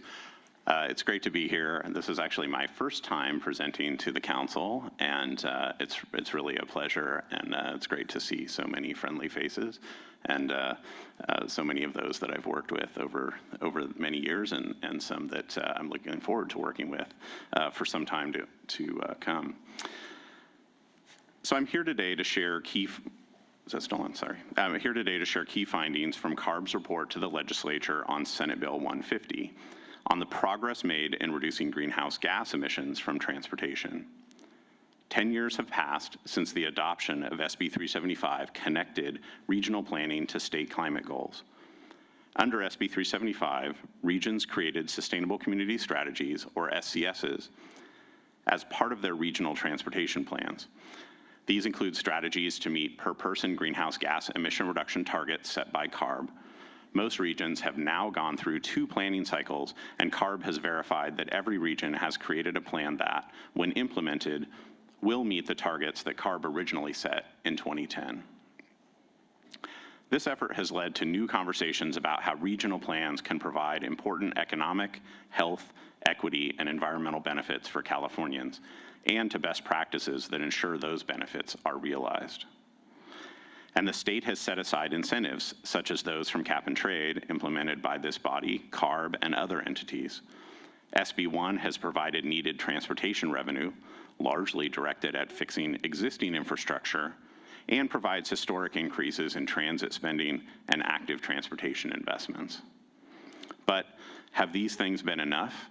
Senate Bill 150, authored by Senator Allen, posed that very question to CARB. To examine our progress and challenges, the SB 150 report is both data and policy focused. It measures progress on some 24 metrics, and where possible compares those results with the expectations set out in MPO's regional plans. The report also incorporates testimonials and lessons learned by those on the front lines of implementation. In preparing the report, we held meetings and interviews with regional agencies, academics, state agencies, local government, builders, community groups, and the public. Then, after analyzing all this input, we shared our preliminary conclusions in workshops and one-on-one meetings with MPOs, state agencies, and nonprofit groups to refine them. A central finding is that we're not on track to meet the state climate goals set out under SB 375. As shown here, both GA...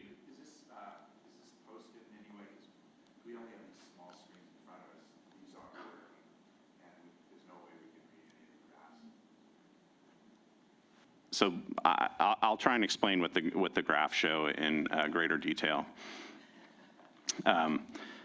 So both GHG emissions shown here in blue, which is the bottom line, and vehicle miles traveled in orange, that top line, are not much lower than in 2005, which is the base year for comparison in SB 375. And they are headed in the wrong direction. This falls far from the trajectory that we expected to be based on adopted plans, as shown by those green dots. There it says anticipated SCS performance. The second graph shows that there's been little shift in spending planned by mode. We did find some changes in transportation spending, such as shifts in planned spending in some regions from road construction to road maintenance, and increased spending on active transportation and transit. But as I wish you could see in this graphic, in the largest 4 regions, when we compared the planned spending for the next couple decades, we did not find a significant shift between the last and current plan at this macro level, as we would have expected. Transportation leaders from across the state told us that to solve our transportation challenges, we need to address the housing crisis. Home construction is greatly behind what is needed, especially homes for lower income people. This is causing costs to soar, as shown in the graph. This is looking at housing burden by income, where you can see that in 2016, there's a significant additional amount of burden for those in many different income ranges. The causing costs to soar and is lengthening commutes if people have to drive farther to find a home they can afford. And lastly, while spending on active transportation and transit has grown, transit service per person on the left has only barely recovered from the recession, and as of 2014, transit ridership, shown on the right, is falling. So is carpooling to work. About 75% of commuters drive alone. That's an amount that is staying the same or growing in most regions over time. These are just a few of our findings, but numbers cannot fully capture what all of this means to people's lives. How we build our communities matters. It helps predict who is healthy, who is sick, and how long people live. In the San Joaquin Valley, for example, the life expectancy by zip code can vary by as much as 21 years. And long-standing patterns of segregation means this leads to major inequities among different racial and socioeconomic groups. When we fall short of building homes for people of all incomes near jobs, schools, and parks, it has real impact on people's quality of life. Communities are at the heart of California's efforts to address climate change, urban and rural ones, and big and small ones. We cannot meet our climate goals without re-envisioning the way we plan and build and support them. So why are we falling short, and what can we do? CARB consistently, I can hear the emails dinging coming in. That's good, that's progress. CARB consistently heard concerns over the continued pervasive and long-standing disconnect between the factors that shape growth and development and the state's environmental, equity, climate, health, economic, and housing goals. Some of the discussion that I've heard here today. This report does not conclude that any one particular entity or group is solely to blame for this. The outcomes are the result of all entities carrying out their mandates and acting within the current structure of incentives, laws, and politics. Progress has certainly been made, and we heard about multiple opportunities, existing and emerging tools, laws, and funding sources for agencies to do more. Every agency has a crucial role to play and could take useful steps now. But what has happened so far is not enough to enact the scale of change that's needed. And in many interviews and consultations conducted for this report, we heard about the many barriers, competing mandates, incentives, and restrictions that have limited how well agencies have been able to advance sustainable communities. The report is a call to action, encouraging governments and agencies to work together to make systemic and structural changes to address housing, the economy, and transportation. So what are the opportunity areas identified in the report? We heard in numerous interviews and workshops that a critical test of SB 375's progress was whether investments have shifted in ways that improve transportation choices. And there have been improvements in this area via SB1, programs led by this body, new housing funds, and other state efforts. Regions have been taking action as well. Some are identifying new sources of revenue, publicly ranking transportation projects, and prioritizing those that best meet certain goals. But overall, state funding is generally not well aligned with health, equity, conservation, and climate goals. We were told that a number of complex factors, including historic formulas, divided decision-making authority, local sales taxes, and political forces are holding this in place. In preparing this report, we reviewed research outlining the large disparities that still exist resulting from historic and systemic injustices.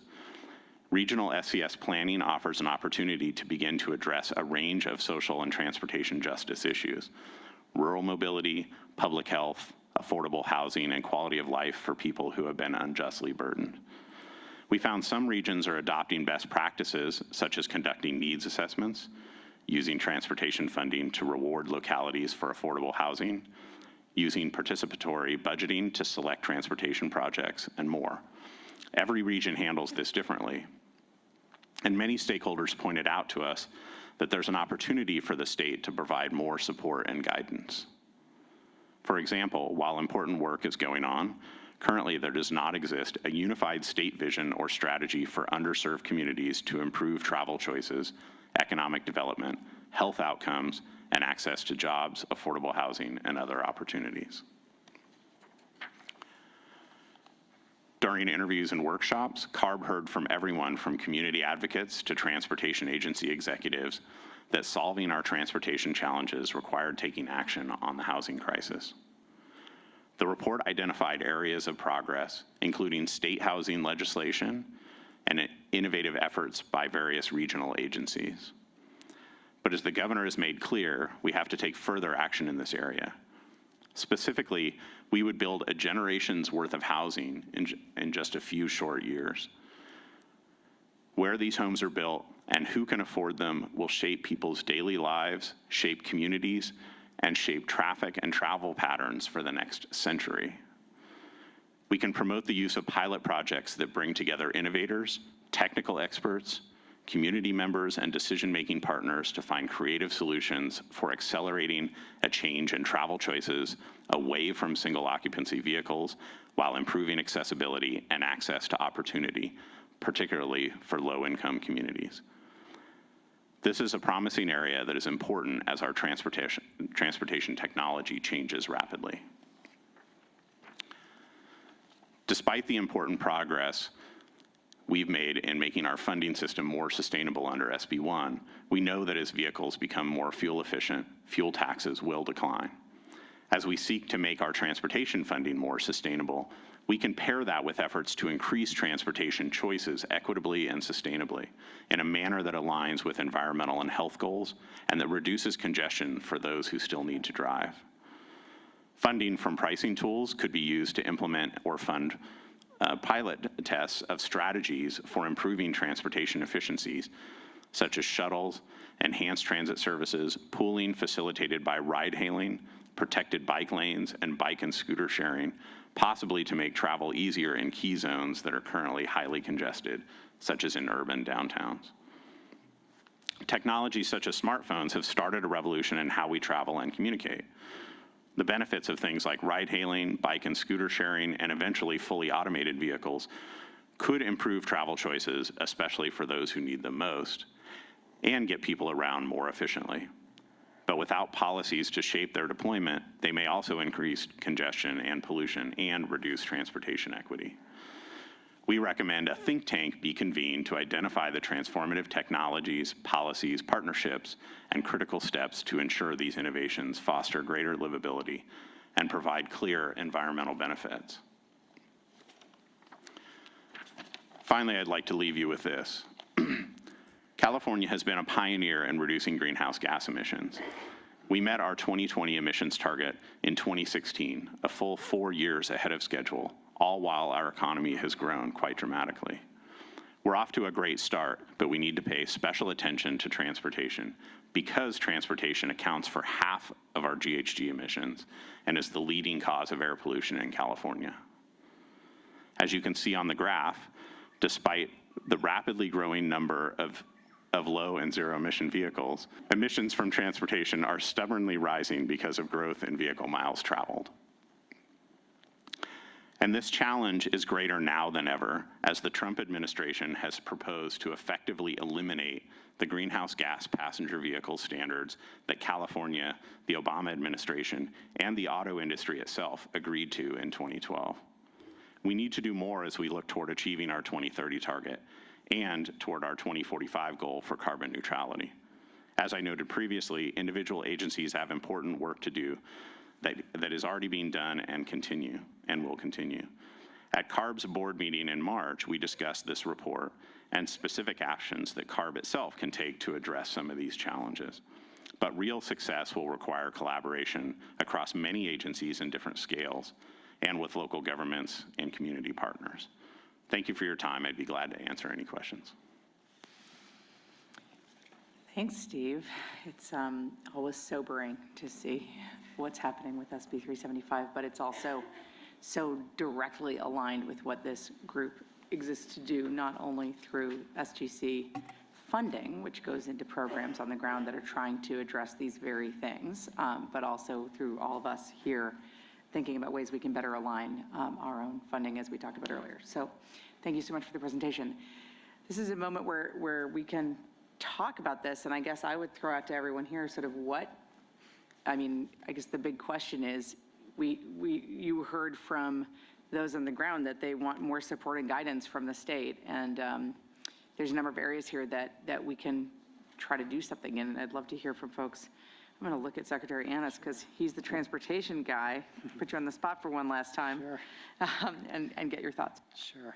Well, I appreciate the presentation. And yeah, one of the things that Stephen had focused on, I'm not sure if people have found this chart, but you had the VMT per capita chart over 15 years. And if people have been able to look at that, that is a very interesting dynamic that VMT per capita seemed to plateau in the 2000 to 2005 period and then started to fall, and it started to fall before the last recession, and it continued to fall and dropped about 10%. And there's a lot of excitement when that occurred, and folks were thinking about the new technology, kind of new taste and preferences among younger people. But some were also cautious that this was a result of the recession and other factors. But in fact, it did start to rise coming in really 2012, 2013. And in fact, per the chart here, the VMT per capita is actually higher now than it was in 2005. So, the very good question is, what happened? Why did we see this plateauing and fall and then see it rise again? And I think it's a complex issue. It's somewhat like the infill housing decision, where we try to look at all the factors that saw that going in the wrong direction.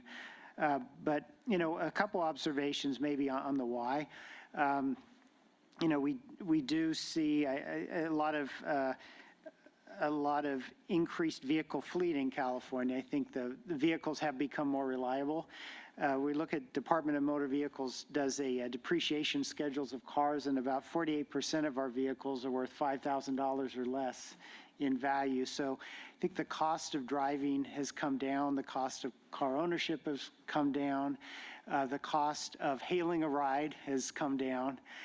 So there are a lot of things that have made driving become cheaper, not by policy design, but kind of by outcome of other factors. At the same time, transit during a lot of this period became more expensive. So during the recession, there were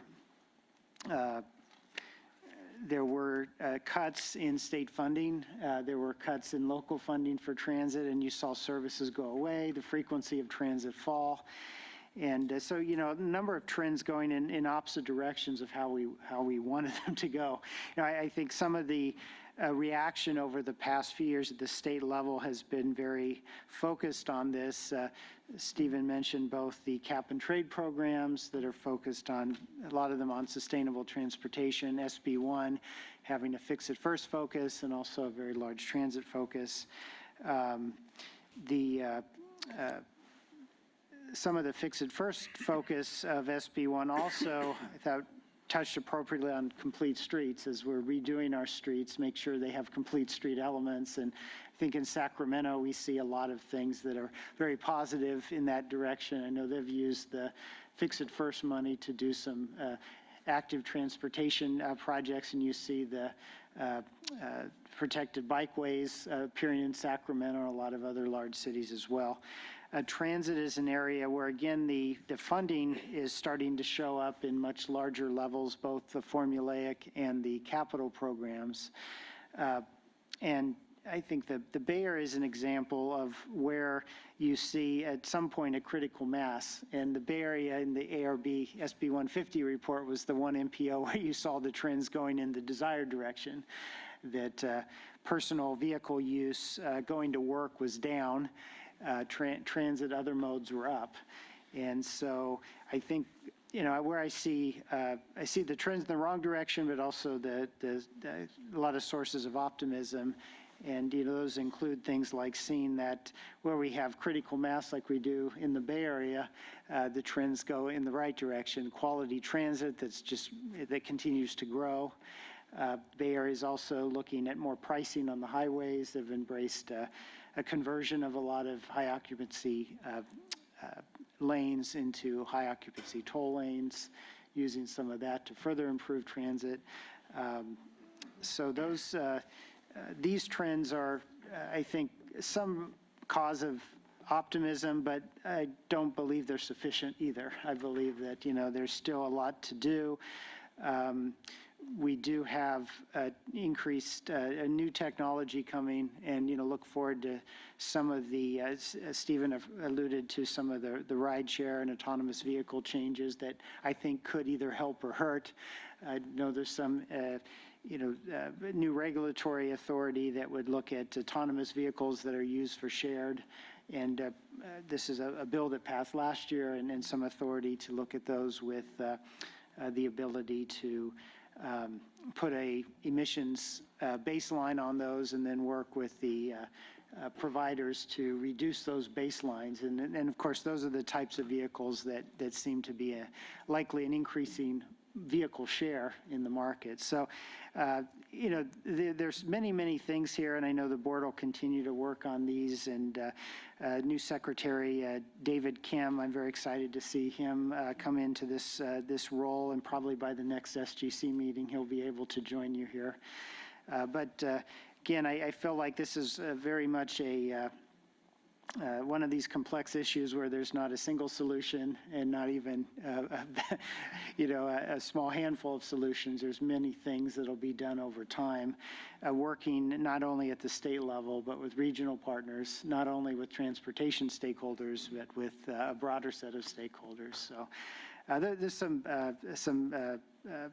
broad concepts, but again, I do want to recognize where we've made progress, and also where we haven't. And look forward to, in my new role, high-speed rails. Of course, I think that's a big part of the solution, having zero-emission, high-speed, regional transportation that then will link to. It's more expensive in some sense because it links to our downtown centers, but our downtown centers are also where we have robust transit and high-quality transit. So I think that's a great part of the solution as well. Thank you. Yeah, go ahead, Chair. I had two quick questions. One, this is very focused on individual transportation to work and recreation.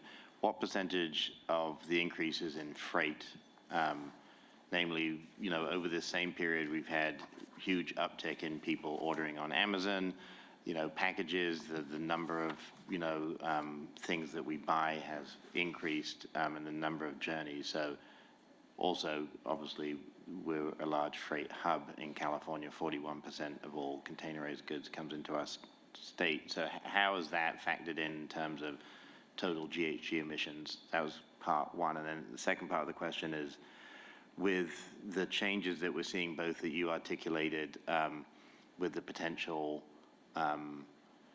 removal of one of the main levers that we had, which was the clean cars rule, how will that change what the MPOs burden is for what they need to do to reduce emissions? So I'm not sure I can answer the first question directly. I don't have the data in front of me, but we can certainly look at that and see if there's an answer that we can provide. It is true that some trips that would otherwise be taken to, say, shopping are being replaced by trips that are delivering those goods directly to an individual's place of work or home. The freight system is responsible for a big share of emissions, but the vast majority of greenhouse gas emissions come from light-duty vehicles. That's, I think, about 75% of the emissions in that sector. So that's individuals driving to work and school and recreation, healthcare, education. 26 million registered vehicles in California, many of which are either stored in some sort of structure or on a street during the day and then out roaming around. Somewhat autonomously, but not in an automated fashion when there's somebody behind the wheel. To answer the second question, can you just prompt me again?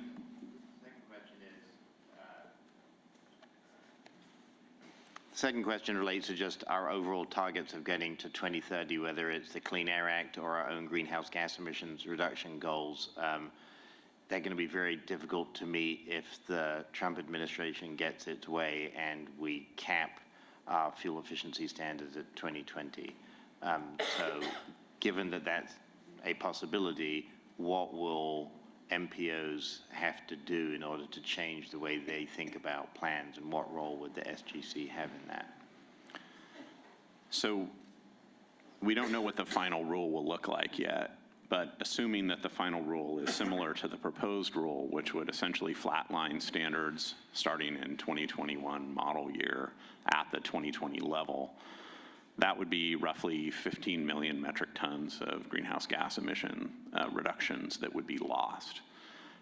To put that in context, that's about the total amount of emissions from all oil extraction in the state, or half of all refinery emissions in the state, something like that. It's a fairly large, on an annual basis, it's a fairly large total amount of reduction that we are expecting from these rules.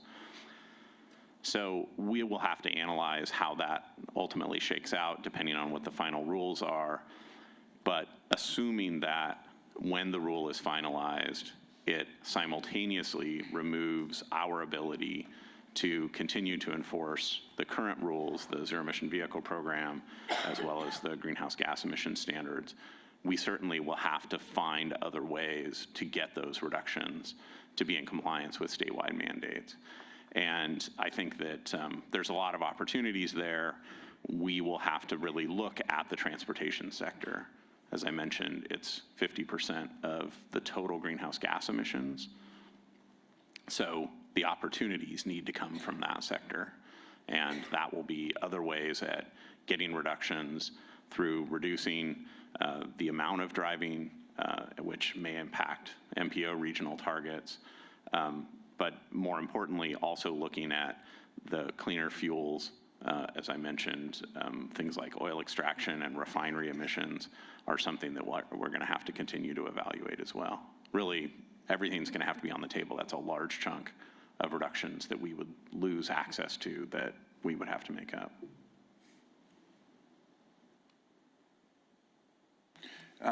There's nothing in here in the opportunity areas about studying. I mean, there must be great disparity amongst the success of certain MPOs against others.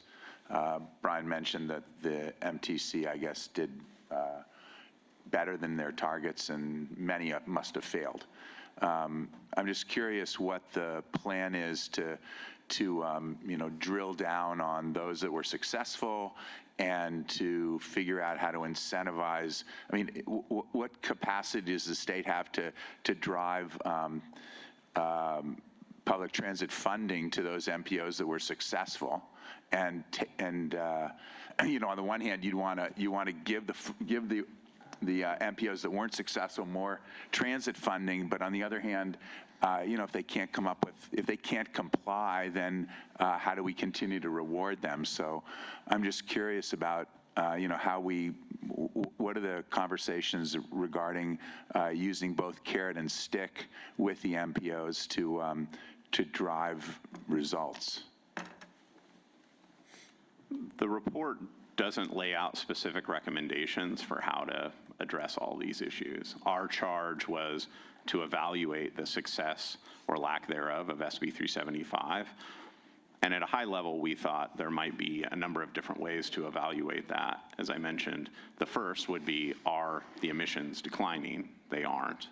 So we looked at other proxies such as VMT. That was going in the wrong direction. So we looked at a number of other metrics, including how funds are being spent.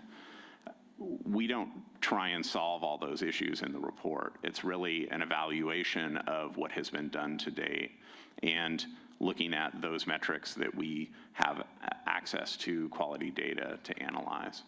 That's how the report was developed. What we do call for is this mobility action plan for healthy communities to be developed by a multi-agency body, including constituents from regional governments as well.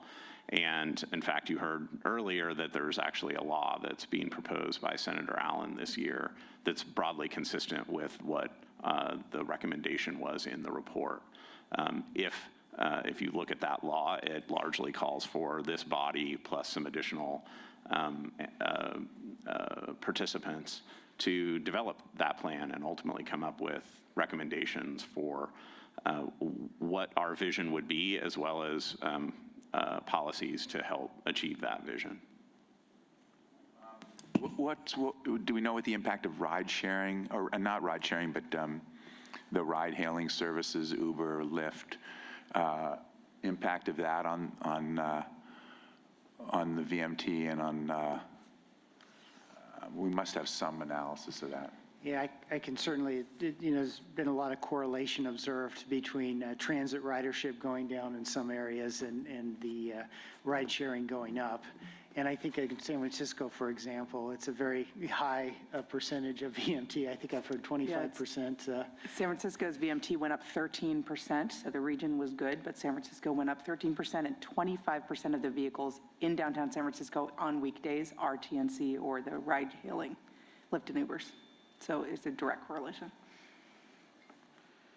Yeah, and if I may, the replacement trip that might otherwise be taken by a personally owned automobile, that VMT might be the same.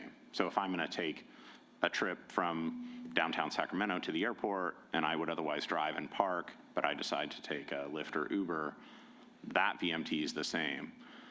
But in the meantime, there's potentially some deadheading that occurs where that vehicle is waiting for a passenger, and so that's additional VMT. And it doesn't actually reduce VMT overall, even though it might, replace certain trips. Where I think the promise could be is that if enough people decide they don't need personally owned vehicles and they can rely on other services to get around, the marginal cost of me driving a vehicle that I already own, I already pay insurance on, and generally already pay maintenance otherwise on, is very small. It's really just the gas and maybe parking. And there's some additional maintenance, of course. So if I don't own a vehicle at all, then I'm thinking more about each trip. And that's really where the promise has always been for these ride-hailing services. What's key ultimately is we need policies that encourage pooling. And the ride-hailing services, the platforms that are developed for those, can accommodate that. Not in the Sacramento region, or at least not with all of the ride-hailing services, but in many regions that is true. If you can encourage pooling through pricing, that's where you really get the benefit. No, I think that's an incredibly good point. And just on one thing that people, I think, hear a lot in the transportation space is this theory that replacing all these vehicles with electric vehicles would magically solve this problem, because it would obviously change the emissions piece. But then there's another piece, which I would be remiss if I didn't say, with our health human services folks public health folks in the audience, which is that that there's other issues with driving a lot. So this is the second biggest budget item for Californians after housing, especially those in older vehicles, which is, we were just saying that there are 2 million of those 26 million vehicles on the road in California are over 20 years old. So there are people driving cars for a very long time and buying them on the secondary vehicle market, but also driving instead of being able to have the options of walking and biking has profound health implications and also obviously air quality implications as long as the vehicles are fossil fuel driven. So there are implications to this problem that go beyond kind of a pure emissions calculation, although the emissions calculation is incredibly important. Question for everyone really, which is the sort of goes to the what can we do category. You know, we were talking earlier about having a process and thinking through aligning funding and thinking through some of those big categories. And one thing we might want to consider is that one of those high level categories to focus on is in this space, is on the sort of, you know, VMT reduction as a proxy maybe, or maybe we think of it in terms of what we actually want to incentivize, which is not VMT reduction per se, but more infill, more conservation, you know, land use patterns that allow people more mobility choices. It's just something to think about as one of those sort of key indicators that we think about for HSC and TCC, and it's clearly very consistent with our climate goals and with our originating statute. So something to think about. I'm not sure exactly what that would look like. I get nervous about VMT as the only tool to do that because I feel like there's different pieces of it, but something to think about for this group. Oh, I have a question. Thank you for the presentation. So have you, and not you personally, but has your agency gone out and sort of done this presentation at the regional level or the local level?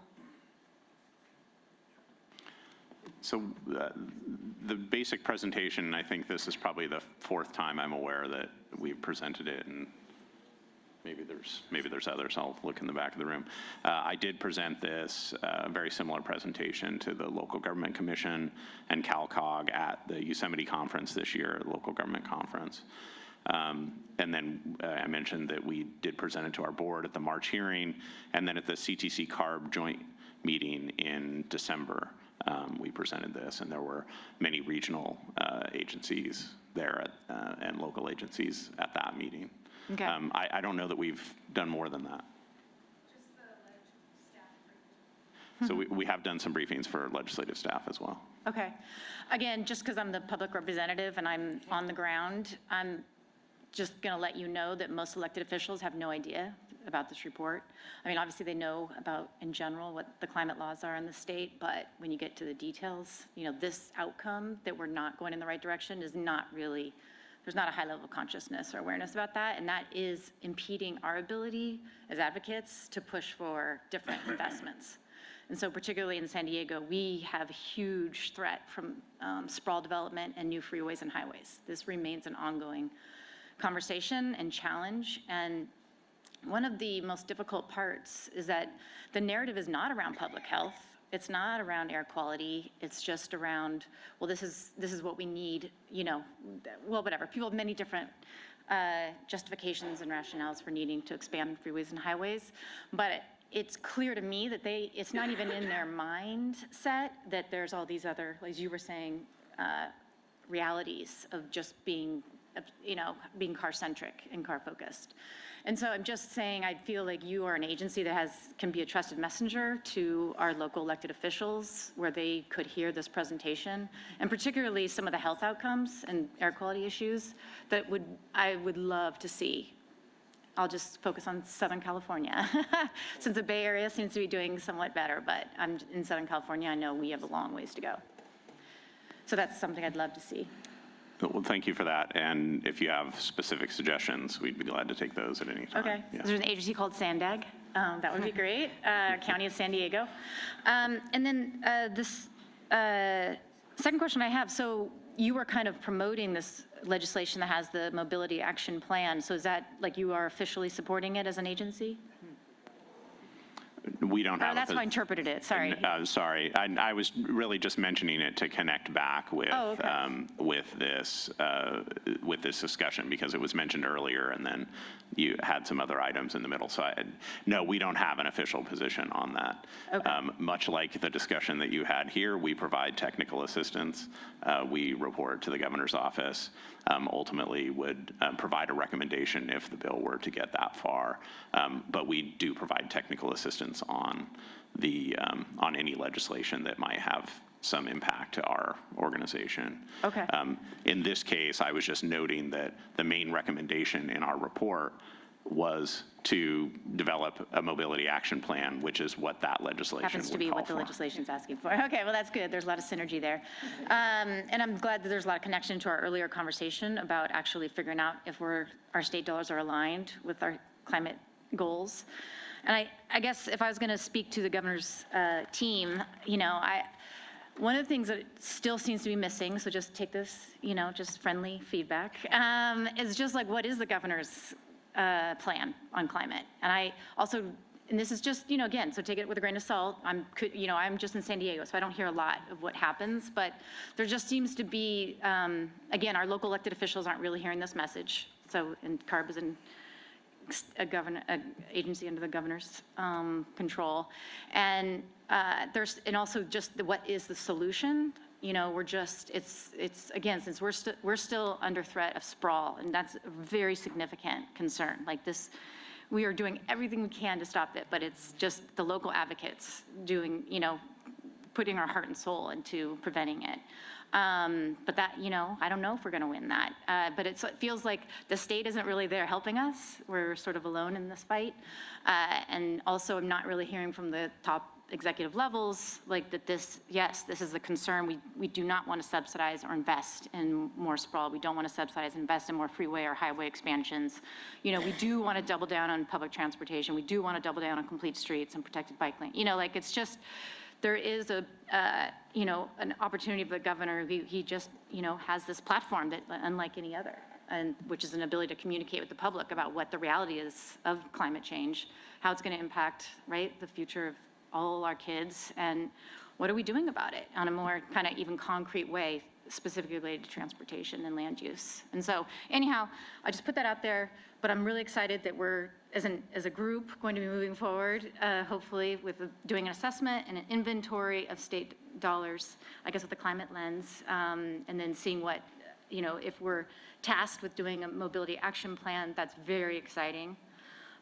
Because I think maybe then we can set parameters and boundaries around where we're, what we're doing with our transportation dollars and land use dollars and housing dollars as well. But thank you for, really appreciate the honest, stark realities. But there's hope and opportunity, and, on the ground, the community is excited about what the solutions are. I also just want to say that. I mean, there's, a lot of grassroots communities, especially the communities of concern, want bikeable, walkable, transit-friendly communities. It's not just because of climate, it's because that seems like a higher quality of life. So I'm excited to work with CARB and obviously everybody else on the dais to find solutions. Thanks, Nicole, I appreciate that. And I think one of the things that's just been true everywhere, and even in California, which leads on these issues, is we all sort of started with some of the technology solutions on many of these climate issues, and a lot of people have sort of said, oh, and land use for a long time, and all of a sudden land use is sort of the thing that is coming into sharper and sharper focus. And I do think that I do think the governor's put a huge emphasis on housing and transportation and the connections between those, but we also know that this is not easy, and so thinking about what we can do here to align potentially and at least think through those incentives, those possibilities is really important. Any other comments on this? Yeah. Yeah, and just, you mentioned local level. I'm a city manager by day, and I'm a public member here by night, and so it never sounds right when I say it that way, but that's the way it is. So quarterly, I do this, right? But so I think continue to engage the local level and the municipalities as part of the solution, especially I think at the city manager level. We want to be part of the solution on just about everything we've discussed today, but in particular this issue. And then I think we need to continue to decode and put this in a nomenclature that resonates at the local level and with cities. I think the message is out there, and I don't know that it's not being heard, but it's not being absorbed, or it's not getting the depth of absorption that we would want. And I think it centers around this public health. And what resonates locally is this concept of public health. We are at the local level here to protect the public, at the police department level, at the firefighter level, and then just at the basic environmental level. And I think that's what can resonate from through all the levels of the different agencies. So again, engage local level and continue to sort of translate this into a language that can be appreciated by the local level. Great point. Thank you for that. And just to add to that point, I also think just the idea of affordability, I mean, something we hear a lot going out and talking to folks at the local level is that we talk about affordability a lot in the housing context, and people don't always remember that affordability is not only how much your house cost, but where it is, right? So is it close to childcare? Is it close to your job? Are you driving all the time? Are you spending enormous amounts of money on maintenance and car charges? Are you, there's so many things built into that are not just your housing price, and starting to think about that definition a little bit, because you guys have very clear definitions around affordability on the housing side, but they're not as clear when it comes to other big costs. So that aren't as transparent maybe, but that also could be more transparent. Any other items on this? Any other questions on this item? Thank you, Steve. Really appreciate you being here and all the work you've done. I think, moving just to the last couple of, if they're still here, I hope you've stuck it out, our last couple of general public comments. And I have Michael Segala from the City of Madera. Are you still here? Look, you stayed. You stayed with us. And again, just 3 minutes each, just to remind you. No problem. Thank you, Madam Chair, council members. Michael Segala. I work in housing and transportation in the 8-county San Joaquin Valley region. Here today on behalf of the City of Madera. Thank you. We're here to talk about the ADJOURNED program. Thank you for this phenomenal transformational project for California. It brings a lot of hope to the disadvantaged communities, especially in the San Joaquin Valley. Linking transportation and housing is very important to us and could work to meet some of the other objectives as discussed here today.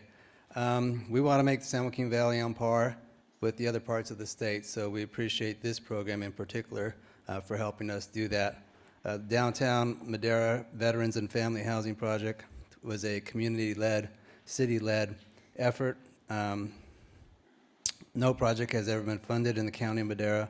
This is a dense urban project designed around this program specifically. We took the program and we designed a project from the ground up around this program. So I think you'll be very excited when you see it. Nonetheless, technical assistance always helps in the valley. We appreciate that. Enterprise Foundation was good in working with us.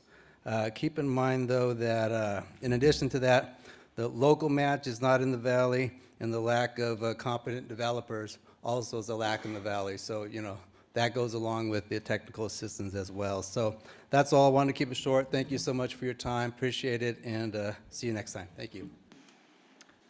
Thank you. And Madera is in the house because we have Arnaldo Rodriguez as well from the City of Madera.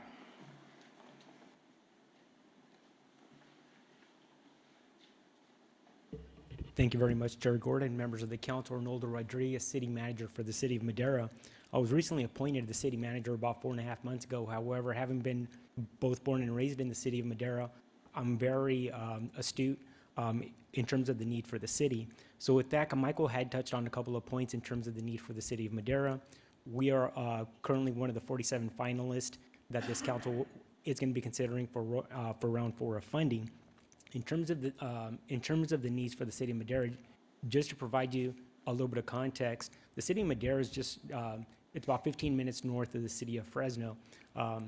As a lot of people know, the City of Madera and the Central Valley has a tremendous amount of need in both technical support, financial need. If one were to start studying just quality of life indicators in terms of obesity, transportation opportunities, career opportunities, education attainment levels, Madera historically has ranked the worst on a lot of those. And those are a lot of challenges that we face. With that being said, we also see it as an opportunity. However, in order for us to really see that opportunity come through and truly shine, we're obviously asking this council for your support and about $11.3 million. So with that, I'm going to be brief. Thank you very much for your consideration. And as you move forward towards considering our application, we hopefully, hopefully we meet a lot of the needs and a lot of the goals that this council has set forth. So with that, thank you very much. Thank you so much for being here and for staying with us. I hope you found it a good discussion, and we definitely appreciate your remarks, so thank you so much. Any further? Everyone's like, yeah, we've all stuck it out for 3 hours. That's really impressive. Great, well, with that, thank you so much to staff, Louise and Jesse and staff and Doug and everyone who has participated and stuck it out with us, and to council members for being here, particularly public members who fly and or drive or bike here or walk. But it's really a pleasure always serving with you all. So thank you. With that, meeting is adjourned.